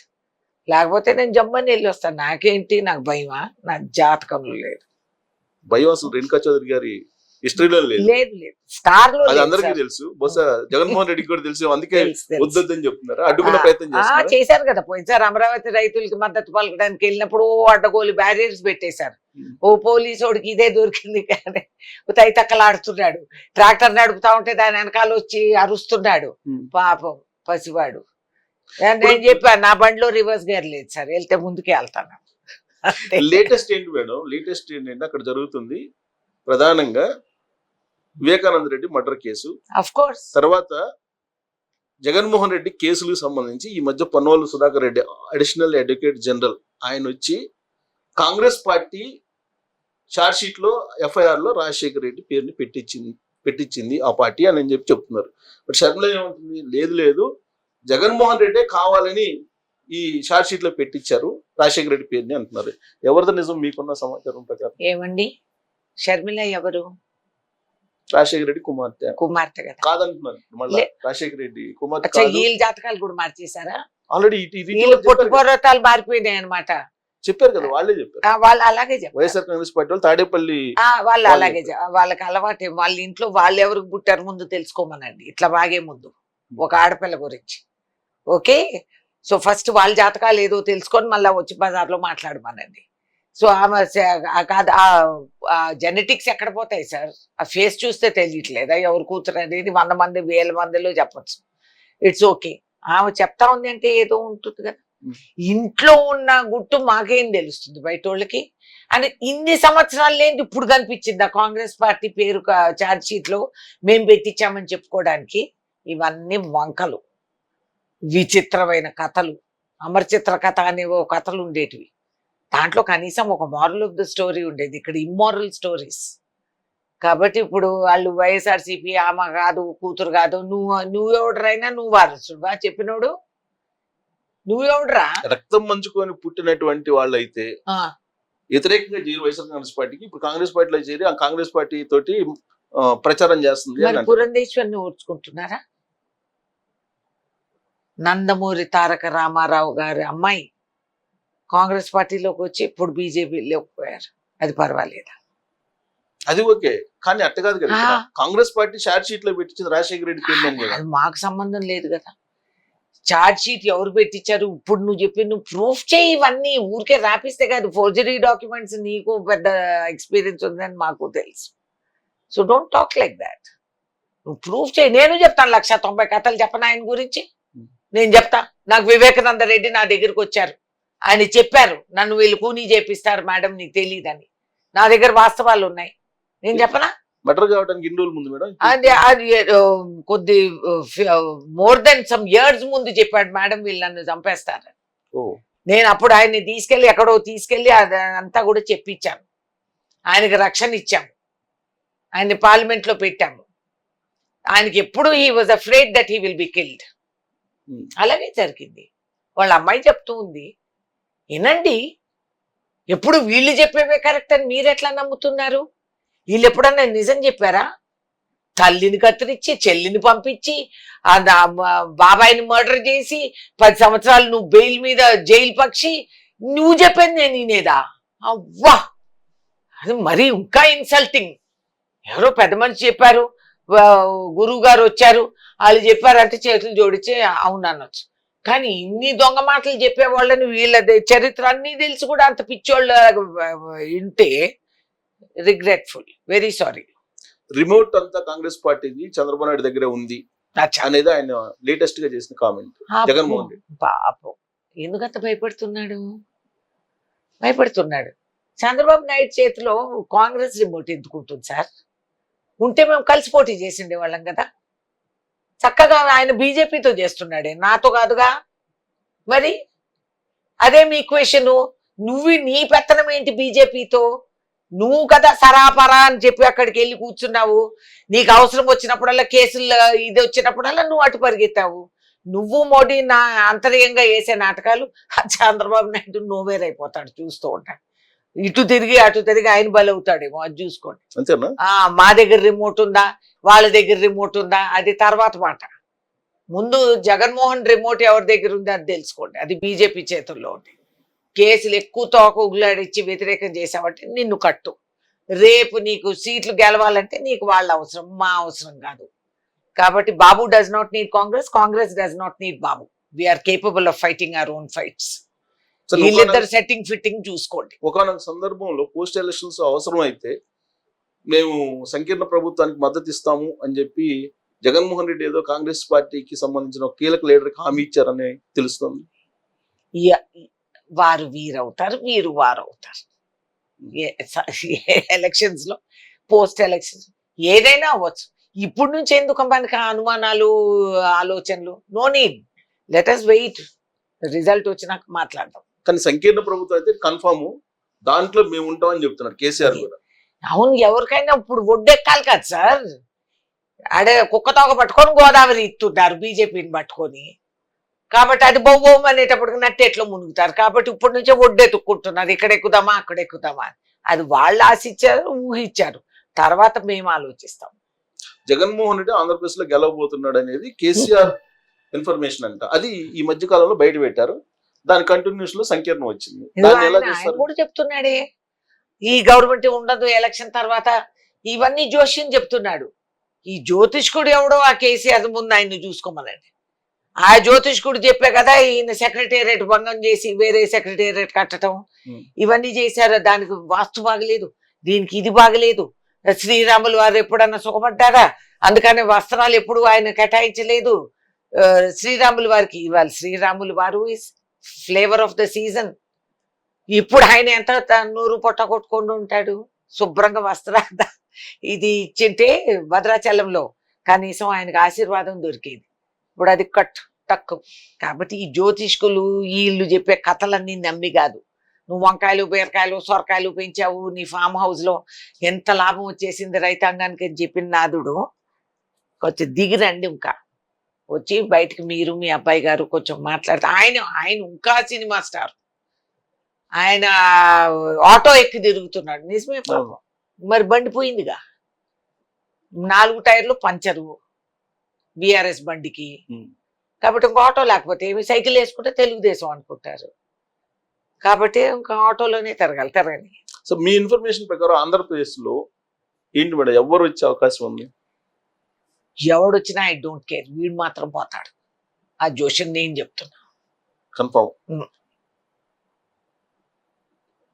కానీ ఆంధ్రప్రదేశ్ కి తెలంగాణకి రెండింటికి కలిపి చూస్తే అసదుద్దీన్ ఓవైసీ లౌకికవాది జగను, అక్కడ అతన్నే గెలిపించాలి అని చెప్తున్నారు. కేసీఆర్ అది చెప్తున్నాడు, అసదుద్దీన్ ఓవైసీ అది చెప్తున్నాడు. చంద్రబాబు బీజేపీని చేయి పట్టుకున్నాడు.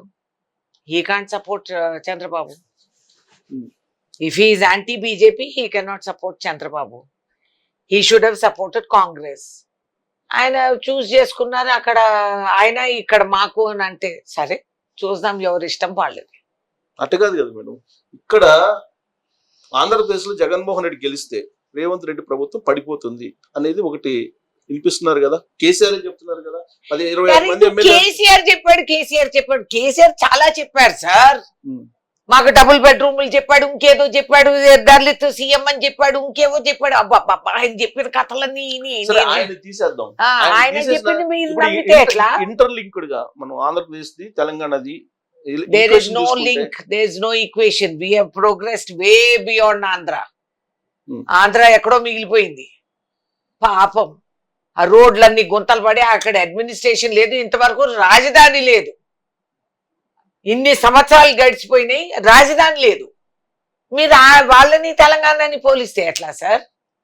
అంటే ఇది రాజకీయ పరమైనటువంటి రాజకీయ పరవి ఆడొస్తే ఇక్కడ పోతామా? అవును. హలో, మేమందరం ఉన్నాం, అంత ఈజీగా ఎవరు పోరు. మీరు రేవంత్ రెడ్డిని ఎన్నుకున్న ప్రజలు ఈ రాష్ట్రం నిండుకున్నారు. ఉండొచ్చు, కానీ మీ పార్టీలో ఉన్నటువంటి ఒక మంత్రి ఆయన ఏదో టచ్ లోకి వెళ్ళిపోయారు, ఆయన ద్వారా ఒక 20 మంది వెళ్ళిపోతారు అనేది కదా ఇప్పుడు ఇవన్నీ వినిపిస్తుంది. టీవీ సీరియల్ కథలు. మీరు మా మీద రుద్దితే అంతేనా? ఎట్లా? అంతేనంటారా? అంతే. సో అలాంటిది ఉండదు అంటారు. ఈ కథలు చెప్పే వాళ్ళకి భవిష్యత్తు లేకపోతే కథలు రాయమనండి. టీవీ ఏమో సీరియల్ ప్రొడక్షన్ రకరకాలు బాగా నిధులు వస్తాయి. రేవంత్ రెడ్డి ఏమో ఒక 20 మందిని తీసుకుని 30 మంది తీసుకుని బీజేపీలోకి వెళ్తారు, బడే బాయ్ ఎందుకు దగ్గరికి. పోవాలండి? బడే బాయి లేదు, చోటా బాయి లేదు. ఇప్పుడు చూస్తున్నారుగా ఆయన ఏమి ఢిల్లీ పోలీస్ పిలిచింది ఎందుకు? తమ్ముడినా? ఉమ్. రాష్ట్ర ముఖ్యమంత్రిని, ప్రజలు ఎన్నుకున్న రాష్ట్ర ముఖ్యమంత్రిని పిలిపించారు. ఎందుకు? భయపడుతున్నారు కాబట్టి. ఆడ బడాబాయి లేదు, చోటాబాయి లేదు.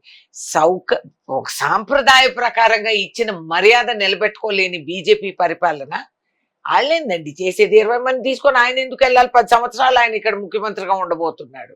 వైషుడిగో ఏమి వాళ్ళు పెట్టే కిరీటం ఏముందాడా? నథింగ్.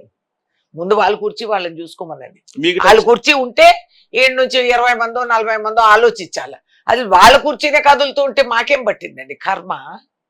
మీరు వాళ్ళ కూర్చే కదులుతుంది అని అంటున్నారు, అసలు వాళ్ళకే ప్రతిపక్ష హోదా లేదని కొంతమంది అంటారు. అది విభిన్న అభిప్రాయాలు ఉండటం ఒక ప్రజాస్వామ్య విధానం. 48 గంటలు పాపం ఆయన ప్రచారం లేకుండా నిషేధించారు. దీని వెనక ఎంత భయపడుతున్నారు చూడండి. దీని వెనక ఎవరున్నారు? భయపడే వాళ్ళే ఉంటారు, అంతే కదా. ఆయన ప్రచారం వద్దు, సూర్జేవాలా ప్రచారం వద్దు, 48 అవర్స్. కానీ హిందూ మంగళ సూత్రాలు తీసి ముస్లింస్ కి ఇస్తున్నారు అనేది హేట్ స్పీచ్ కాదా? ఏ election commission why they are not taking action? వాళ్ళు చర్య తీసుకోవాలి కదా. దేశ ప్రధానమంత్రికి వేరే చట్టం అమలు అవుతుందా? What non sense. Election commission ఇది నిషేధించుంటే ఫేర్ అండ్ ఫ్రీ ఎలక్షన్ జరుగుతూ ఉంది భారతదేశంలో. యావత్ ప్రపంచం గమనించింది, ఏది గ్రహించింది లేదా? మీరు కూడా ఆయనకు తొత్తుల్లాగా బతకదలుచుకున్నారంటే భవిష్యత్ ఏంటో ఆలోచించుకోండి. మీ గడప కూడా తొక్కుతుంది అది. ఇట్ ఈస్ అ నేరం, మహానేరం. కానీ ఇక్కడ రేవంత్ రెడ్డిని కూడా ఎందుకు నిషేధించలేదు ప్రచారాన్ని అని చెప్పి అడుగుతుంది బీఆర్ఎస్ పార్టీ. కేసీఆర్ అడిగింది దానికి. కేసీఆర్ కన్నా అసభ్యకరమైనటువంటి పదజాలాన్ని రేవంత్ రెడ్డి వినిపించారు అని చెప్పి వాళ్ళు ఆరోపించడం ఆల్రెడీ ఉన్నాయి కదా కొన్ని. ఏమన్నా చెప్పనివ్వండి. మీరు మీ ప్రచారంలో మీరేమంటున్నారు? వీళ్ళును ఈ భజంత్రీలు మాకు సావు. ఇక్కడ బీఆర్ఎస్, అక్కడ బీజేపీ. నిద్ర లేసిన కాడ నుంచి కాంగ్రెస్ డమ్మడమ్మ కాంగ్రెస్ ఇదే చెప్పుకుంటూ తిరుగుతారు. వీళ్ళతో మాకు న్యూసెన్స్. వీళ్ళకి జవాబు చెప్పడం కూడా టైం వేస్ట్.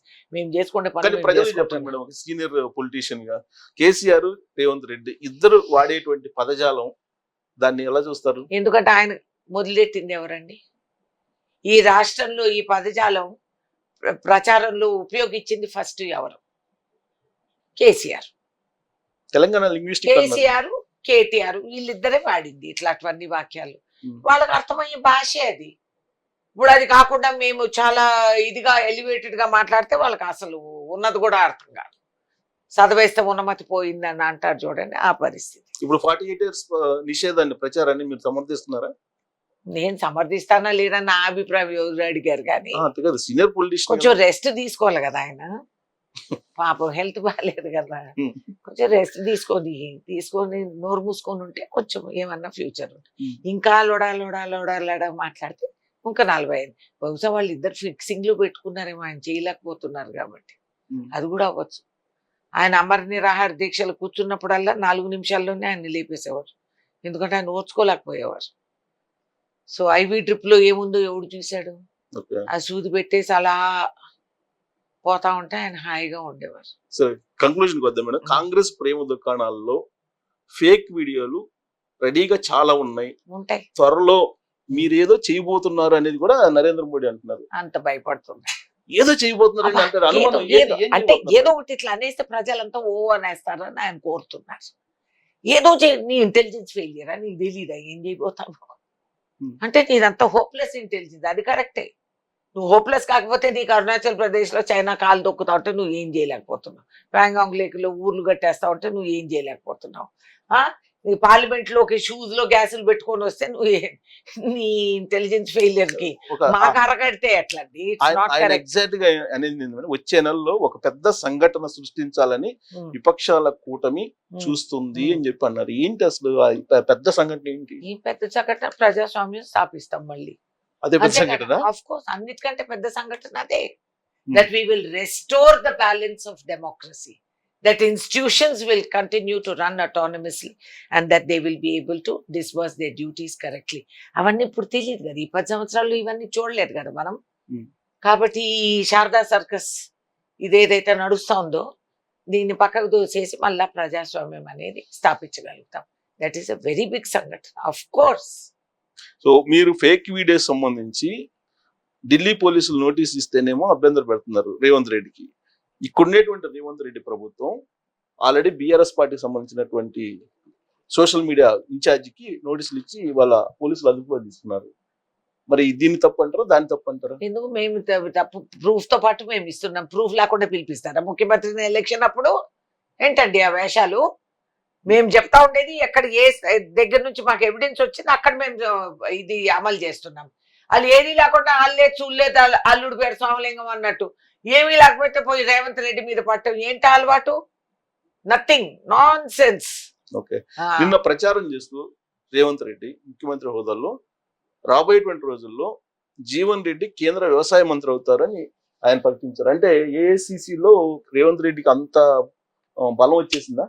ఈ ఎలక్షన్ లో అన్ని చెప్తాం సార్, మేము క్యాండిడేట్ ని బూస్ట్ చేయడానికి అన్ని చెప్తాం. ఆయన పిసిసి కూడా మీరు అది మర్చిపోయారు. అవును, పిసిసి కాదు, ఏఐసిసి కాదుగా, కేంద్రంలో వ్యవసాయ శాఖ మంత్రి అన్నారు.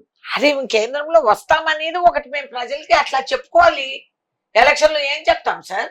లేదు మోడీ వస్తాడు 400 పార్ అని ఎవరన్నా చెప్తారా? Non sense.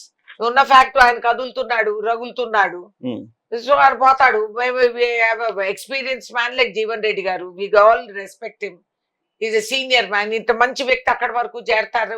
మీ చేతిలో బలం ఉంది, మీకు ఓటు హక్కు ఉంది, మీ అమూల్యమైన ఓటు ఉపయోగించుకొని ఆ స్థాయికి మీరు తీసుకెళ్ళగలుగుతారని ప్రజలకు చెప్పే ఇదండి. అంటే మళ్ళీ అది అట్లా అన్ని అమాయకంగా అన్ని అడుగుతారు మీరు. జూన్ 2 తర్వాత హైదరాబాద్ కేంద్ర పాలిత ప్రాంతం అవుతుంది అని ఎవరు కోరుతున్నారు? ఇది కోరటం లేవు కదా, ఒక ప్రజల్లోకి తీసుకెళ్లిపోయారు. ఎవరు?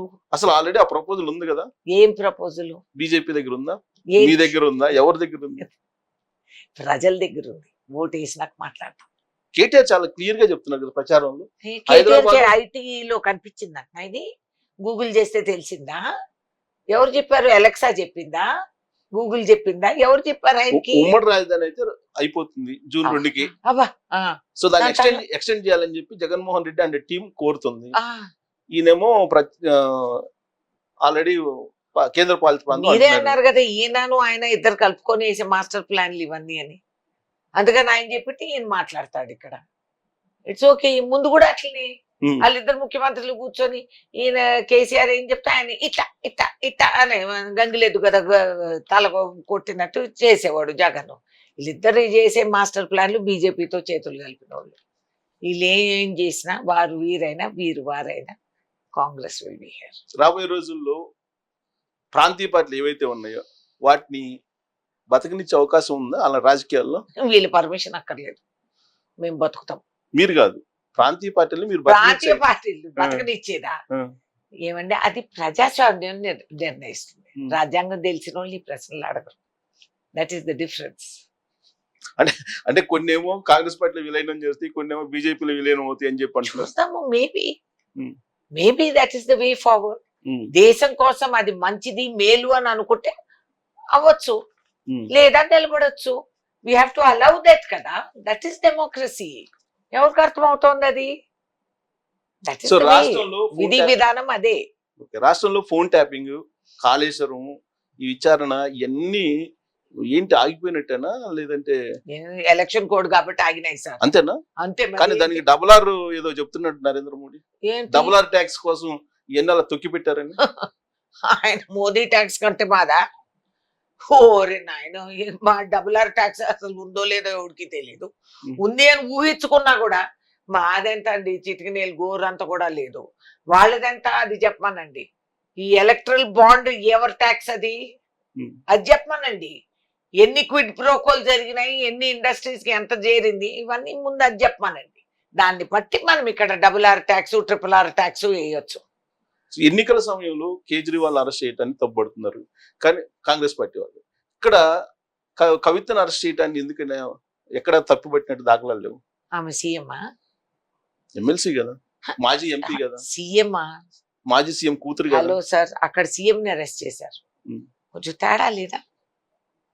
మీరు ఆమె మాజీ ఎంపీ, మాజీ సీఎం కూతురు అయితే నేను 6 సార్లు ఎంపీ అయినాను, నేను 6 సార్లు పార్లమెంట్ లో ఉన్నదాన్ని, అయితే నేను సీఎం పిఎం కంటే గొప్పదాన్నా? కాదు కదా. చట్టాలు నాకు అమలు అవుతాయి కదా, దట్స్ ఇట్. అక్కడ సీఎం అరెస్ట్ చేస్తే మీరు కవితను పోలిస్తే చట్టం తన పని దాన్ని చేసుకుపోతుందని నమ్ముతున్నారా? మాకేం తెలుసండి, వాళ్ళు పోరాడాల నిజ నిజాలు వాళ్ళకి తెలుసు. లిక్కర్ స్కామ్ మాకేం తెలుసు, మాకు తెలియదు కదా, మేము వీఆర్ నాట్ ఇన్వాల్వ్డ్. లేదు అంటే యూ ఛాలెంజ్, కోర్టుకెళ్ళి చేయండి. ఎవరు వద్దంటున్నారు? ఇప్పుడు ఆ కేజ్రీవాల్ చేయటం, ఆయన మామిడి పండు తింటున్నాడు, జామ పండు తింటున్నాడు, ఇది నేషనల్ న్యూస్ లో మీరు కూడా ప్రకటనలు చేశారు. సో ఆడేం తిన్నాడు ఎవడికి కావాలి కానీ ప్రజలు ఎన్నుకున్న పరిపాలన ప్రభుత్వం, ముఖ్యమంత్రి. మీరు విగ్రహాలు ఎలక్షన్ వస్తానే విగ్రహానికి టోపీ కట్టేసి పేకలకి తాళ్లు కట్టేస్తున్నారు. విగ్రహం చూసి ఓటేసేసి ప్రజలంతా అంత పిచ్చి ఎర్రిబాగులు వాళ్ళు మభ్యపోతారని చెప్పి అది. మరి ప్రజలు ఎన్నుకున్న పరిపాలన ప్రభుత్వం ముఖ్యమంత్రిని అరెస్ట్ చేయటం కరెక్టా? ఈడీలు దిగటం చాలా అలవాటు అయిపోయింది. ఇప్పుడు సీఎంని పిలిపించడం ఇది చేసుకోవటం అనే అధికార దాహంతో వాళ్ళు చేస్తున్నారు. అటు ఇక్కడ రేవంత్ ఎక్కడ చెక్కలేదు, దొరకలేదు. అందుకని ఇప్పుడు ఆయనకి ఢిల్లీ పోలీసు రమ్మని ఏదో డీప్ ఫేక్. ఇది నీ టెక్నాలజీ నీ దగ్గర ఉంది, ఇంటెలిజెన్స్ మీ దగ్గర ఉంది, పోలీసులు మీ దగ్గర ఉన్నారు. అసలు ఎవడు పెట్టాడో అది తెలుసుకోపోండి. రాబోయే రోజుల్లో కేసీఆర్ ని లేదా కల్లగొండ ఫ్యామిలీ మీరు జైల్లో పెడతాం, చెంచల్గూడ జైల్లో అంటున్నారు. నిజమేనా అది? ఊరికి ఎలక్షన్ క్యాంపెయిన్? ఏం ఎలక్షన్ క్యాంపెయిన్ చేస్తాం చూరా. మీరు ఒకటి కొన్ని మర్చిపోయారు. రేవంత్ రెడ్డి కుమార్తె పెళ్ళప్పుడు అతి పవిత్రమైన ముహూర్తాలు ఎత్తుకొని తాలిబొట్లు కట్టే సమయంలో తండ్రిని మీరు జైల్లో పెట్టి వేడీలేసి తీసుకొచ్చారు. అప్పుడు ఎవరు అడగలేదు ఈ క్వశ్చన్స్ అన్ని. కవిత వాళ్ళు అరెస్ట్ అయింది మేము అనలేదని మీరు చాలా బాధపడి మెలికలు తిరిగిపోతున్నారు. మరి ఆ రోజుల్లో అది కరెక్టా? అది చేయటం కరెక్టా? సో ఇప్పుడు మాకేమి అంత ప్రేమలు ఒలికిపోవటంలా. వీళ్ళని జైల్లో పెట్టమనేది, నేరస్తులైతే ప్రూఫ్ ఉంటే చట్టం అమలు అవుతుంది. మేము పెట్టేదేంటి జైల్లో? ఆటోమేటిక్ గా సెక్షన్లు, ఐపీసీ సెక్షన్ల కింద మీరు లోపలికి వెళ్తారు. దాంట్లో మాదేంటి? చెయ్యకపోతే మేము నేరస్తులు. If we don't interrogate, we don't investigate, then మేము గిల్టీ. ఎందుకంటే మేము ప్రజలకు జవాబు చెప్పాలి. నువ్వు చేసింది నేరం, నువ్వు ఇక్కడ ఇంత చేసావు కదా, అక్కడ అమలు చేయలేదు, ఇక్కడ దోసుకున్నావు, ఇక్కడ తీసుకున్నావు అనే మాట వస్తే దానికి చట్టాలు ఉన్నాయి సార్. దేశం నడిచేది చట్టాల పైన. 100 రోజుల్లో అమలు చేస్తాం, మొత్తం అమలు చేస్తాం అన్నారు. అమలు చేయలేదు అని చెప్పి ప్రచారం వాళ్ళు చేస్తున్నారు. సో ఇవన్నీ రైతు రుణమాఫీ డేట్ కూడా ఇచ్చారు రేవంత్ రెడ్డి ఎన్నికల ముందు పిసిసి అధ్యక్షుడిగా. ఆ డేట్ కి ఏం చేయలేదు. అవునండి, ఎలక్షన్స్ వచ్చాయి, మధ్యలో నోటిఫికేషన్ వచ్చింది, కాదని మేము చేయలేం కదా. దానికి చట్టాలు ఉన్నాయి. అయినా తక్షణం చేసి చూపిస్తాము. అంత తొందర ఎందుకు? వీళ్ళకి 10 సంవత్సరాలు వీళ్ళు చేయింది. రాజీనామా లెటర్ జైల్లో పెట్టుకుని తిరుగుతున్నారు కదా వాళ్ళు. ఎవరు? హరీష్ రావు వీళ్ళు. మీరు చేయలేరు, అమలు చేయలేరు మీరు ఇచ్చిన హామీలని. పాపం హరీష్ రావుకి ఏం చేస్తాడు? మింగలేడు, కక్కలేడు. ఆయన పరిస్థితి అలా ఉంది. ఆయన ఏం చెప్పగలరు? ఇలా ఈ డ్రామాలన్నీ నడుస్తూ ఉంటాయి. సో రుణమాఫీ అయితే కన్ఫర్మ్ చేస్తారా? 6 హామీలు ఏదైతే ఇచ్చారో రాష్ట్ర ముఖ్యమంత్రి ఏ మాట చెప్పారో అది కంపల్సరీగా అమలు అవుతుంది. దాంట్లో భ్రమపడకండి. ప్రజలేమంత పిచ్చివాళ్ళు కాదు. ఇప్పుడు ఎలక్షన్, లోక్సభలో ఎలక్షన్లో తేడాలు వస్తే అవన్నీ పోతాయని ప్రజలకు తెలుసు. కాబట్టి వీళ్ళు చెప్పే జోషాన్ని నమ్ముకొని 10 సంవత్సరాలు మీ భగవంతుడు ఇచ్చిన ఆయుసు పోగొట్టుకున్నారు. ఇంకా వీళ్ళు చెప్పే పిచ్చి మాటలు నమ్ముకున్నారంటే పూర్తిగా నాశనం అయిపోతుంది. మీరు అధికారంలోకి వచ్చిన 100 రోజులకే కరెంటు పోతుంది, వాటర్ రావట్లేదు, ఇలాంటివన్నీ చెప్తున్నారు కదా. చెప్పండి, ఎన్ని గంటల నుంచి ఇక్కడ కూర్చున్నారు? నా ఇంట్లో కరెంటు పోయిందా? నీళ్లు లేవా? కొంచెం ప్రకృతి ఇది ఉంది. కాళేశ్వరం డ్యాములు, కమిషన్ భగీరథే. నీ ఫామ్ హౌజులు కట్టుకొని దాని ముందు నీకు నీళ్లు ఉండాలి, ఈశాన్య మూల వాస్తు చెప్పాడు కాబట్టి ఊర్లన్నిటినీ తీసేసి వాళ్ళకి ఆర్ఆర్ కూడా ఇవ్వకుండా ఆడ రోడ్డు మీద పడేసి టిన్ను షెడ్యూల్లో బతుకుతా ఉండే ప్రజలు కనపడలేదు ఆయన సొంత నియోజకవర్గాల్లో. సో నువ్వు చేసిన ఇట్లా సింథటిక్ వాస్తు కరెక్షన్లు చేసుకుంటే అయ్యే పని కాదు. సో డోంట్ వరీ అబౌట్ అస్.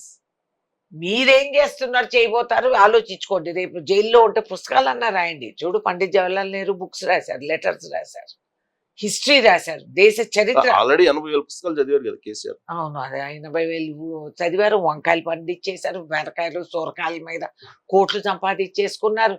వాళ్ళ అబ్బాయి గారు మా మధుయాష్కి గౌడ్ గారు ఎప్పుడు చెప్తారు వాళ్ళ దగ్గర ఏముండింది, ఏం లేదు, ఎట్లా వచ్చారు అని. ఆ జాతకాలన్నీ ఆయన చేతిలో ఉన్నాయి. కాబట్టి ఇప్పుడు ఆయన 80,000 పుస్తకాలు చదివిన జ్ఞాని. అబ్బో, అది పేరు మర్చిపోయినాం. ఇక్కడ తలకాయ లేని వాళ్ళందరినీ ఏవేవో పేర్లు పెట్టి తెలంగాణలో పిలుస్తూ ఉంటారు మా దగ్గర, తల ఇవి ఇట్లా అట్లా అని సంబంధం లేని పేర్లు. అలాగే ఇప్పుడు ఈయన జ్ఞాని కేసీఆర్ అని పెట్టుకుంటే పోతుందా? నేను జ్ఞాని అంటే 80,000 పుస్తకాలు చదివినోడికి ఎంత అద్భుతమైన ఇది ఉంటుంది. నార్త్ సైడ్ లో జ్ఞాని అంటారంటే అవగాహన ఉన్న పెద్ద మనిషి. సో జ్ఞాని అని పిలుస్తాం. సో ఇది మ్యాండేటరీ అంటున్నారు ఈ ఎలక్షన్స్ పరిపాలనకి, రేవంత్ రెడ్డి పరిపాలనకి మ్యాండేటరీ అని ఆయనే చెప్తున్నారు. సో ఎన్ని కంటిన్యూటీ, ప్రజలకి రావాల్సిన హక్కులు నిధులు రావాలి, అవి అమలు చేయాలి అంటే it is compulsory that you have the chain of command. పైన రాజ్యసభలో, లోక్సభలో, అసెంబ్లీలో అందరం కలిసికట్టుగా ఉంటే ఈ గవర్నమెంట్ ఇస్తా ఉందా మీకు? సదర్న్ రీజన్స్ అన్ని కూడా ఇవాళ రోజు we are the highest contributors to the GST. ఏం ఇస్తున్నారు? నీకు చిల్లర అనకాని పైసలు పంపిస్తున్నారు మనకి, పెద్ద వాళ్ళ ఆస్తిలో వాటా ఇచ్చినట్టు, ఏదో భిక్షం పెట్టినట్టు. Hello, it's our right, we contribute much more. So ఎందుకు ఇవ్వరు? ఈ కంఠం లేపాలంటే అందరం ముక్త కంఠంతో మాట్లాడాలి. ముక్త కంఠంతో మాట్లాడాలంటే పార్లమెంట్స్ లో, అసెంబ్లీస్ లో కాంగ్రెస్ కంఠం వినిపించాలి. ఓకే, మ్యాండేటరీ అంటే చెప్తున్నారు కదా, ఎన్ని వస్తే మ్యాండేటరీ అనుకుంటున్నారు ఎంపీలు? ఏమండి, మేము 17 రావాలి అనే ధీమాలోనే రంగంలోకి దిగాం. అంటే 17 రాకపోతే ఫైట్ ఫర్ 17 వస్తాయి, రాకపోతే రాజీనామా చేస్తారు రేవంత్ రెడ్డి. ఇది ఎక్కడ రాజ్యాంగంలో ఏమన్నా ఈ ఎలక్షన్ కమిషన్ లో ఏమన్నా రూల్ ఉందా? మ్యాండేటరీ అని చెప్తున్నారు. మ్యాండేటరీ అంటే వీఆర్ అస్పైరింగ్ ఫర్ దాట్. మేము కోరతాము, మేము 17 సీట్స్ అంటే 17 కూడా గెలవాలనే ధీమాలో మేము పోరాటం చేస్తున్నాము. అవి 12 రావచ్చు, 14 రావచ్చు, 16 రావచ్చు, దానికి రాజీనామాలు చేస్తారు. అది వీళ్ళు కోరతారులే, పగటి కళ్ళలు అంటూ ఉంటారు. Revanth Reddy fail or pass అనే దానికి ఎన్ని వస్తే ఫెయిల్ అని మీరు అనుకుంటారు? ఫెయిల్ పాస్ అని ఎన్ని వస్తాను? ఏమండి, వచ్చిన ప్రతి seat pass and we will win. మీరు చూస్తూ ఉండండి. ఇవన్నీ ఇప్పుడు ఎందుకు బెట్టింగ్లు వేసుకోవటం? ఓకే, చూస్తాం. ఫైనల్ గా మేడం, ఒక కమ్యూనిటీకి అన్యాయం జరుగుతుంది ఆంధ్రప్రదేశ్ లో అనేది క్లియర్ గా మీరే చెప్తున్నారు. ఇక్కడ కూడా రాజకీయంగా అన్యాయం జరుగుతుంది అని కళ్ళెదురు కనిపిస్తుంది. ఒక్క ఎంపీ సీట్ కూడా ఇవ్వకుండా కాంగ్రెస్ పార్టీ ఎందుకు ఉండాల్సి వచ్చింది? అన్ఫార్చునేట్, అట్లా అవ్వకుండా ఉండాల్సింది. మండవా గారికి నిజామాబాద్ ఇవ్వాల్సింది. Of course we have a very good candidate in Jeevan Reddy గారు, అది వేరే మాట, ఆయన కాదని నేను అంటలేదు. కాకపోతే ఇంకెక్కడన్నా కూడా ఒక కమ్మ సీట్ ఇవ్వాల్సింది. They should give. పోయినసారి ఎన్నికల్లో కూడా మాకు ఇబ్బంది అయింది. పోయినసారి కూడా 38 సీట్లు ఒక కమ్యూనిటీకి ఇచ్చారు, ఒక్కటి కూడా కమ్మాస్కి ఇవ్వలేదు. నేను ఒక సామాజిక వర్గానికి ప్రత్యేకంగా నేను I'm not recommending only for one. బీసీలకు కూడా ఇవ్వాల్సినన్ని మేము ఇవ్వలేకపోయాం. కొన్నిసార్లు రాజకీయాల్లో ఈ చదరంగం, ఈ చెస్ గేమ్ ఆడేటప్పుడు, కొన్ని పావులు కదిలేటప్పుడు కొంతమంది బలైపోతారు. బట్ నాకు పూర్తి నమ్మకం, ఎన్నికలు అయిపోయిన తర్వాత the community will be given the due recognition. అప్పుడు ఖమ్మంలో తుమ్మల గారిని తీసుకొచ్చాము. వచ్చిన వెంటనే వీ హ్యావ్ గివెన్ హిమ్. ఆయన చేరి ఎన్ని రోజులైంది ఎలక్షన్ ముందు? అక్కడ ఖమ్మం జిల్లాలో కాంగ్రెస్ కార్యకర్తలందరూ 10 సంవత్సరాలు టీఆర్ఎస్ లో అనుభవించిన నరకాలు మాకు తెలుసు. మా మీద కేసులు పెట్టించి, మా భూములు స్వాధీనం చేసుకొని, ఆ డబుల్ బెడ్రూముల్లో డ్రామాలు ఆడి, హెచ్చరించి, బెదిరించి అన్ని రకాలుగా మేము అనుభవించాం. అయినా నిస్వార్థం కాంగ్రెస్ కార్యకర్తలు కత్తుళ్ళు అంటూ అక్కడ నేనే ఉన్నా గ్రౌండ్ లో. ఇన్ని సంవత్సరాలు గెలిచినా ఓడిన ఖమ్మం జిల్లాను నేను వదలలేదు. ఇక్కడ వాళ్ళందరికీ మరి ఆస్తులు ఉన్నాయి, నాకు లేవు. నాకు కనీసం కిరాయిల్లోకి తీసుకొని నేను బతికాను ఖమ్మంలో. నా బండి నా తిండి. ఎవరన్నా అభిమానంతో ఒక పూట అన్నం పెడితే ఐఎమ్ వెరీ హ్యాపీ, లేకపోతే నాది నాదే. నిజాయితీగా బతికాము. అయినా మేము అన్ని దిగమింగి మేము తుమ్మల గారిని గెలిపించాం, పెద్ద ఎత్తున గెలిపించాం, మామూలు కాదు. కాంగ్రెస్ పార్టీ మోస్ట్ ముఖ్యమైన 2 పోర్ట్ఫోలియోస్ వారికి కేటాయించారు, అగ్రికల్చర్ అండ్ టెక్స్టైల్. పెద్ద వయసు వారు, he is capable of doing, experience ఉంది. అండ్ ఆయన రాజకీయాల్లో ఎన్నో సంవత్సరాల నుంచి ఉన్న వ్యక్తి. కానీ అలా కాదు కదా మేడం, తెలంగాణలో కానీ ఆంధ్రప్రదేశ్ లో కానీ కమ్మ సామాజిక వర్గానికి రాజ్యాధికారం ఉన్నటువంటి ఒక కమ్యూనిటీ ఇవాళ మాకు కార్పొరేషన్ ఇవ్వండి అని దేవరించే పరిస్థితికి రావడానికి కారణం ఏంటి? ఏమోనండి, ఇట్స్ అన్ఫార్చునేట్. బహుశా వీఆర్ నాట్ ఫ్యూడల్స్. మేము ఫ్యూడల్ ఆలోచన విధానం కాదు, వీఆర్ ఇంటిగ్రేషనిస్ట్. కమ్మాస్ లోనే ఎస్సీల్లో కూడా వివాహాలు ఆడతారు, ఇంటర్ కాస్ట్ మ్యారేజెస్ జరుగుతాయి. క్రిస్టియన్స్ లో కూడా కన్వర్షన్స్ అవుతాయి కమ్మాస్. కమ్యూనిస్టులు అందరూ కూడా మెజారిటీ ఆర్ కమ్మాస్. మీరు గమనిస్తే education, agriculture, industry, media, cinema, ఇన్నిట్లో కూడా ఫ్రంట్ లైనర్స్ ఆర్ కమ్మాస్. కానీ కమ్మాస్ లో అతి సౌమ్యత కూడా ఉందేమో అనేది నాకు అనుమానం. ఎందుకంటే 10 మందిని పోషించి పెంచి మనం వాళ్ళని స్పాన్సర్ చేసి వాళ్ళకి ఎలక్షన్ లో వాళ్ళకి మనం ఫండింగ్ చేసి అన్ని చేసి అడుక్కు తినే పరిస్థితి రాకూడదు. వాళ్ళ పరిస్థితి వచ్చింది కదా, వచ్చింది. అన్ఫార్చునేట్. కాబట్టి ఇది మళ్ళీ ఇది సైక్లికల్, ఇవి పెరుగుతాయి. ఈసారి ఈ అమరావతి రైతులు పోరాటం చూసినాక చాలా మంది కమ్మాస్లు ఒక స్వేచ్ఛ అనేది నాన్ సెన్స్, ఇది మనం అంత కంఫర్టబుల్ గా కూర్చోనక్కర్లేదు అనేది వాళ్ళు ఆలోచిస్తున్నారు. You will see the change. మొత్తం మీ లైఫ్ లో ఈ కమ్యూనిటీకి ఇలాంటి పరిస్థితి రావటం ఎప్పుడన్నా చూసారా? ఇంత హీనంగా ఎప్పుడు చూడలేదు, ఇంత బ్యాడ్ గా నేను ఎప్పుడు చూడలేదు. పోయిన అసెంబ్లీ ఎలక్షన్స్ లో అలాగే, ఈసారి అలాగే. ఇతర పార్టీలు ఇచ్చారు సీట్లు, ఇతర పార్టీలు ఇచ్చారు, ఇచ్చిన వాళ్ళు గెలిచారు కూడా. మరి ఈ గెలవాలా ఓడవాలా ఈ గ్యారంటీలు మమ్మల్ని అడగొద్దండి. మిగతా వాళ్ళకి ఇచ్చి వాళ్ళు ఓడిపోయిన వాళ్ళకి గ్యారంటీలు లేనప్పుడు మేము ఎందుకు ఇవ్వాలి guarantee? In democracy everybody has a right, so they should give. Actual నాకున్న నాలెడ్జ్ ప్రకారం రేణుకా చౌదరి గారికి రాజ్యసభ ఇచ్చారని అంటే అది నాకు తెలిసి సామాజిక వర్గ ఈక్వేషన్ ఇవ్వరు, ఇచ్చి ఉండరు. It's not, certainly not. అసలు ఆ కోణం నుంచి హలో, ఇదే ఫస్ట్ టైం నన్ను కూడా అందరు కమ్మగా గ్రహిస్తున్నారు, గమనిస్తున్నారు. అంటే నేను ఎప్పుడు మిలిటరీ కూతురుగా పెరిగి అన్ని కమ్యూనిటీస్ ని కలుపుకొని నడిచిందని. నా ఇంట్లో మీరు చూస్తే you will see all communities. ఇది బయట డైలాగ్ బాజీ కాదు, వాస్తవంగా మేము బతికే విధానం ఇది. నా ఇంట్లో ముస్లిమ్స్ ఉన్నారు, ఎస్సీలు ఉన్నారు, రెడ్డిస్ ఉన్నారు, వెల్మాస్ ఉన్నారు, అందరు ఉన్నారు. నాకు ఐఎమ్ ప్రౌడ్. ఆ విషయంలో ఆ కోణం నుంచి అసలు రాదు, నాకు కూడా తెలుసు. కానీ ఇవాళ ఎంపీ సీట్ ఇవ్వకపోవడానికి రేణుకా చౌదరి గారికి మేము రాజ్యసభ ఇచ్చాం కదా, ఇంకెంతమందికి వాళ్ళు కమ్మాస్ కానీ అనుకుంటారు. ఎవరైనా అట్లా చెప్తారు. తుమ్మల గారు ఉన్నారు ఇప్పుడు ఖమ్మంలో. ఒకటి నేరో విజన్ ఉంచుకోవద్దండి. ఇప్పుడు ఏమంటున్నారు, ఖమ్మం ఇవ్వలేదు కాబట్టి కమ్మాస్ అన్యాయం అనేది చాలా ఫూలిష్. ఖమ్మంలో నువ్వు 2 చైర్మన్స్ ఇచ్చారు, ఒక మంత్రి ఇచ్చారు, ఒక రాజ్యసభ ఇచ్చారు. ఆ విధంగా చూసుకుంటే you have given to the community. ఇవ్వాల్సింది. ఐ అగ్రీ, మల్కాజ్గిరి ఇవ్వాల్సింది. ఎందుకు జూబ్లీ హిల్స్ కమ్మా డామినెంట్, ఎందుకు ఇవ్వలేదు? ఇవ్వాలి ఇక్కడ. No, I have fought for this. నేను చేయలేదు, ఇవ్వలేదు అని అనుకోనే వద్దండి. I have fat. ఢిల్లీ వరకు తీసుకెళ్ళా ఈ యుద్ధం చూసారు. Of course. కానీ డెఫినెట్ మీ యుద్ధం ఎప్పుడైనా ఫలిస్తుంది కదా, మరి ఈసారి ఎందుకని? బీజాలు వేసిన వృక్షం మొలుస్తుంది చూడండి. సో రాబోయే రోజుల్లో కమ్యూనిటీకి ఇబ్బంది ఏమి ఉండదు అంటారా? ఇప్పుడు LB Nagar is a Kamma dominant area అండి. Jubilee Hills is Kamma dominant area, Medchal is Kamma dominant area. అదే విధంగా ఇంకా ఎక్కడ మనము మన Serilingampally is Kamma dominant area. ఆ విధంగా చూసుకుంటే లేక కాదు, ఎక్కడైనా there are lot of people who Sanath Nagar లో ఎంతమంది thousands of కమ్మాస్ ఉన్నారు. వరంగల్లో కూడా ఉన్నారు కదా. వరంగల్లో ఉన్నది, ఎక్కడ లేరు, అందరూ ఉన్నారు. అన్ని కులాలు, అన్ని మతాలు ఉన్నారు. అధిక సంఖ్యలో ఈ గ్రామాల్లో, ఈ నియోజకవర్గాల్లో ఎక్కువ ఉన్నారు.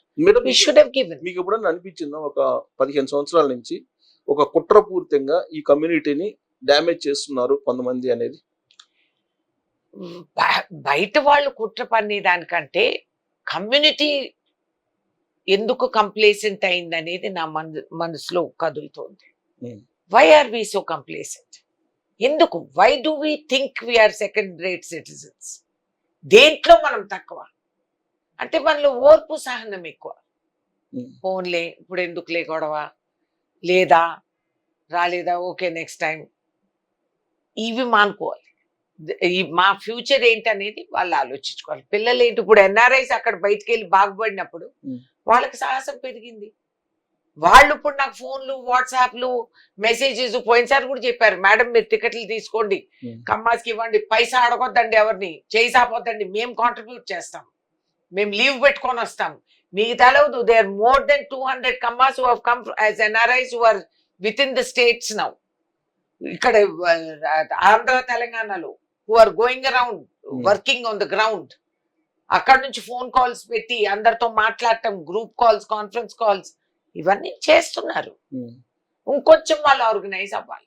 మేడం, మీరు ఎన్టీ రామారావు గారితో దగ్గరగా మీరు ఫైట్ చేస్తున్నారు Of course. రాజకీయంగా, Of course. దశాబ్దాల పాటు. కాంగ్రెస్ పార్టీ లాంటి ఒక మహాసముద్రంలో మీరు ఒక అత్యున్నత స్థానానికి వెళ్ళినటువంటి పొలిటీషియన్. అవును.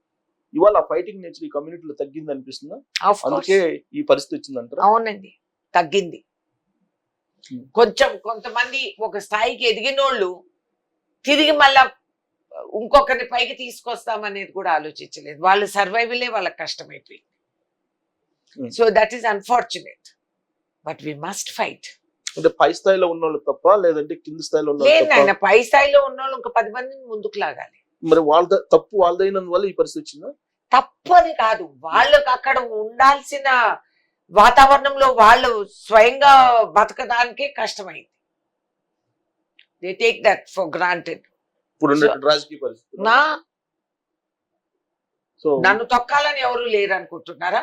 ఓ చాలా మంది ట్రై చేస్తారు. కాకపోతే నో ప్రాబ్లం. ఏమని అడ్రస్ లేని వాళ్ళందరూ ఏవేవో చెప్పుకొని టైటిల్స్ పెట్టుకొని ముందుకు రాదలుచుకుంటారు. దే కాంట్ టాలరేట్ మీ. మీరేమనుకుంటున్నారు? అందరు నాకు హారతులు ఇచ్చి కరెక్ట్ అని అనుకుంటారు. స్టేజ్కి వెళ్ళారు కాబట్టి కేర్. స్టేజ్కి వెళ్ళానంటే ఇది కష్టపడి వెళ్ళాను కదా. ఎవరు గాడ్ ఫాదరు, ఎవడన్నా పబ్లిక్ ఫండింగ్ ఇచ్చాడేమో అడగండి, ఏ ఇండస్ట్రీ అయినా. ఈవెన్ కమ్మాస్ ఇతరులకు వెళ్ళి లైన్ లో నిలబడి ఇస్తారు, కానీ నాకు ఇచ్చారేమో అడగండి. ఖమ్మం జిల్లాలో నేను చేసింది గ్రానైట్ ఇండస్ట్రీకి చేసిన సేవ. ఇవాళ ప్రతి అన్నం మెతుకు తినే ప్రతి ఒక్కడు రోజు నన్ను తలుచుకొని అన్నం తినాలి. కంపెనీలని మూతపడతా ఉండేవి. బీజేపీ పరిపాలన ప్రభుత్వం కేంద్రంలో అక్కడికి వెళ్ళి నేను నిలబడి కానీ పైసా తీసుకోకుండా. కానీ కొంతమందికి వాళ్ళ సామాజిక వర్గ కులాలు వాళ్ళకు ఉపయోగపడతాయి. ఓ బలహీనులు ఇది అద్ది అని వాళ్ళకి ఇంకెవరో ప్రోత్సహిస్తూ వాళ్ళకి పదవులు ఇస్తూ పోతారు. వాళ్ళందరూ మమ్మల్ని తొక్కుతూ ఉంటే మా వాళ్ళందరూ నోరు మూసుకోండి. ఐక్యత లేదు, ఐక్యత ఉండదు ఈ కమ్యూనిటీలో అని అంటారు. నిజమేనా? బహుశా ఏ కమ్యూనిటీలో ఉంది మీరు అది చెప్పండి. నాకు తెలుసు కొన్ని రిజర్వ్డ్ కమ్యూనిటీస్ మనం పెంచుతున్నాం. పైకి వచ్చినోడు ఎంతమందిని పెంచాడు తిరిగి చూడండి. Have they done it? వాళ్ళ ఓన్ సర్వైవల్సే వాళ్ళకి కష్టం. కాబట్టి ఇంకొకటి పోషించి పైకి తీసుకొచ్చే పరిస్థితులు వాళ్ళకు ఉండకపోవచ్చు. నేను తీసుకొచ్చాను. I have brought up. I'm proud to see. నా చుట్టూ ఉన్న జిల్లాలో, ఖమ్మం జిల్లాలో ఎస్సీలకి గుర్తించి పదవులు ఇప్పించిన దాన్ని నేను. I have done it. I'm proud to see it. అన్ని కులాలకి ఎప్పుడు కూడా ఖమ్మం జిల్లాలో ఐ కెప్ట్ ద సామాజిక బ్యాలెన్స్. కంపల్సరీగా బీసీలని పెంచి పోషించాం, పోస్టులు ఇచ్చాం, సీట్లు ఇచ్చాం. అందరినీ ముస్లిమ్స్ మేం చేశాం. కాబట్టి ఆ లిబరల్ థింకింగ్, ఆ ఇంక్లూజివ్ థింకింగ్ బహుశా మిలిటరీలో పుట్టినందుకు నాకు అది కలిగిందేమో. మా తండ్రి మా ఇంట్లో అలా వాతావరణం ఉండేది. ఎంతమంది వచ్చారు. రాజకీయాల్లోకి వచ్చినాక నేను ఇబ్బందికి గురయ్యాను, కానీ నాకు సర్నేమ్స్ తో కులాలు తెలిసేటివి కాదు కొత్తల్లో. బికాజ్ మిలిటరీలో ర్యాంకే పనికొచ్చేది, సర్నేమ్ తో పనికిరాడు. మీరు పెరిగిన వాతావరణం అలా ఉంటుంది కాబట్టి సో మాకు అంటే మన మిలిటరీ అంటే దేశంలో ఉన్న ప్రతి ఒక్కడు మన బాధ్యత, అందరినీ మనం కాపాడుకోవాలి. వాళ్ళందరూ ఒకటి ఈ కులంపై ఏమండి కులాలు మతాలు మిలిటరీలో మాట్లాడితే మీకు ఆ బార్డర్స్ మీద నిలబడిన సైనికులు ఎప్పుడు కూడా మీకోసం పోరాడరు. నిజంగా సెక్యులర్ ఇండియన్ ఎవడు అంటే నా సైనికులు, నా రైతాంగం. పంట పండించి రోడ్డు మీద పోయే రౌడీ కాడ నుంచి రాష్ట్రపతిలో కూర్చున్న రాష్ట్రపతికి కూడా భవన్లో కూర్చున్న రాష్ట్రపతికి కూడా అన్నం పెట్టే నా రైతు, నా సైనికుడు. వీళ్ళే ట్రూలీ సెక్యులర్ ఇండియన్స్. కులం మతం గురించి ఆలోచించకుండా భారతదేశం అనే పౌరుషంతో వాళ్ళు నిలబడి రాత్రింపగలు వాళ్ళ కుటుంబంలో వాళ్ళ పిల్లలు ఎక్కడెక్కడో దూరాలుండి భార్యలు ఒంటరి జీవితాలు గడుపుతూ దూరం ఉండి నిస్వార్థ సేవ అందిస్తున్నారంటే I'm proud to say that I belong to that. Thank you madam. మీరు ఫైనల్ గా రాష్ట్ర దేశ పరిస్థితి తెలుసు కాబట్టి, ఇప్పుడు అక్కడ గులకరాయి ఇలాంటివన్నీ జరుగుతున్నాయి, గులకరాయి అన్ని సరే అన్ని తెలుసు కాబట్టి సూక్ష్మ అంటే గ్రౌండ్ లెవెల్లో కూడా ఏం చెప్తారు ఇప్పుడు ఓటర్స్ కి ఫైనల్ గా? దిస్ ఇస్ చాలా కీలకమైన ఎన్నికలు. కళ్ళబొల్లి మాటలు, అర్ధరాత్రిలో అరిచేతిలో 500 రూపాయలు. Your life is more valuable than that. మీకు భగవంతుడు ఇచ్చిన ఆయుస్సులో 5 సంవత్సరాలు ఒకరు అరిచేతిలో పెట్టబోతున్నారు. ఓటు లేని పిల్లల ఆయుస్సు, పెద్దవాళ్ళని సంపాదించలేని పెద్దవాళ్ళ ఆయుస్సు, ఇవన్నీ అరికట్టుకొని ఒకరు అరిచేతిలో పెట్టబోతున్నారు. అర్ధరాత్రి వేళ డబ్బు నీకు ఇస్తున్నాడంటే వాడు ఎక్కడి నుంచి సంపాదించుకున్నాడు అనేది ఒకసారి గ్రహించుకోండి. డబ్బు ఇస్తే తీసుకునే వాళ్ళు తీసుకుంటారు, కానీ ప్రజలు ఏం బేవకూఫులు కాదండి. ఓటేసే చోట వేస్తారు. I'm very happy. ఎన్నికల సందర్భంగా వాళ్ళకి ఫ్రిడ్జ్లు, ఏసీలు, కూలర్లు ఇవన్నీ వాళ్ళు కొనుక్కుండే శక్తి వస్తుంది. ఎందుకంటే అన్ని పార్టీలు డబ్బులు ఇస్తాయి. Very good. దోసుకున్న డబ్బులన్నీ అక్కడికి చేరతాయి. I'm very happy. పేదవాడు బాగుపడతాడు. 4 రోజులు వాడు సరదాగా కోడి కూరమ, జొన్న రొట్లు అన్నీ తింటాం. దాని తర్వాత కష్టకాలానికి ఎదుర్కొంటాం. మళ్ళీ సీఎం అయితే జగన్ ఏంటి ఆంధ్రప్రదేశ్ పరిస్థితి? ఇంకా హిస్టరీ గాన్, గోయింగ్ గాన్. అయినా అది అయ్యే పరిస్థితి. మళ్ళీ పిఎం నరేంద్ర మోడీ అయితే దట్ విల్ నెవర్ హ్యాపెన్. అది ఫిక్షన్. అంతే. వదిలేయండి. సో రాబోయే రోజుల్లో ఎలక్షన్ లో మళ్ళీ కాంగ్రెస్ పార్టీ రాబోతుంది. అఫ్ కోర్స్, దాంట్లో అనుమానం ఏంటా ప్రశ్న? ఇండియా కూటమి లేకపోతే ఓన్లీ కాంగ్రెస్? ఎనీ కూటమి we don't mind. First this fellow should go. Thank you very much. మీరు చెప్పింది నెరవేరాలని కోరుకుందాం. అలాగే మీరు రాబోయే రోజుల్లో మళ్ళా కేంద్ర మంత్రిగా చూడాలని ఉంది మిమ్మల్ని. నాకు ఏ మంత్రి అవ్వాలని కోరికలేదు. ప్రజల కోసం నేను సైనికురాలుగా ఇలాగే పోరాడతాను. భవిష్యత్తుకి పిల్లలందరికీ ఫ్యూచర్ ఉండాలి, నిరుద్యోగులకు ఉద్యోగం కలగాలి, రైతాంగానికి సరైన వాళ్ళ కోరిన ధరలు వాళ్ళకి రావాలి, ఈ దేశ శాంతియుతంగా బతకాలి, ఈ భారతదేశం అనే పేరుతో అందరూ యావత్ ప్రపంచం నిలబడి మనల్ని ఆదర్శంగా భావించాలి. ఆ మాత్రం వస్తే I'm very happy to die. దొరుకునా ఇటువంటి సేవ. Thank you very much. Renuka Chowdary గారు.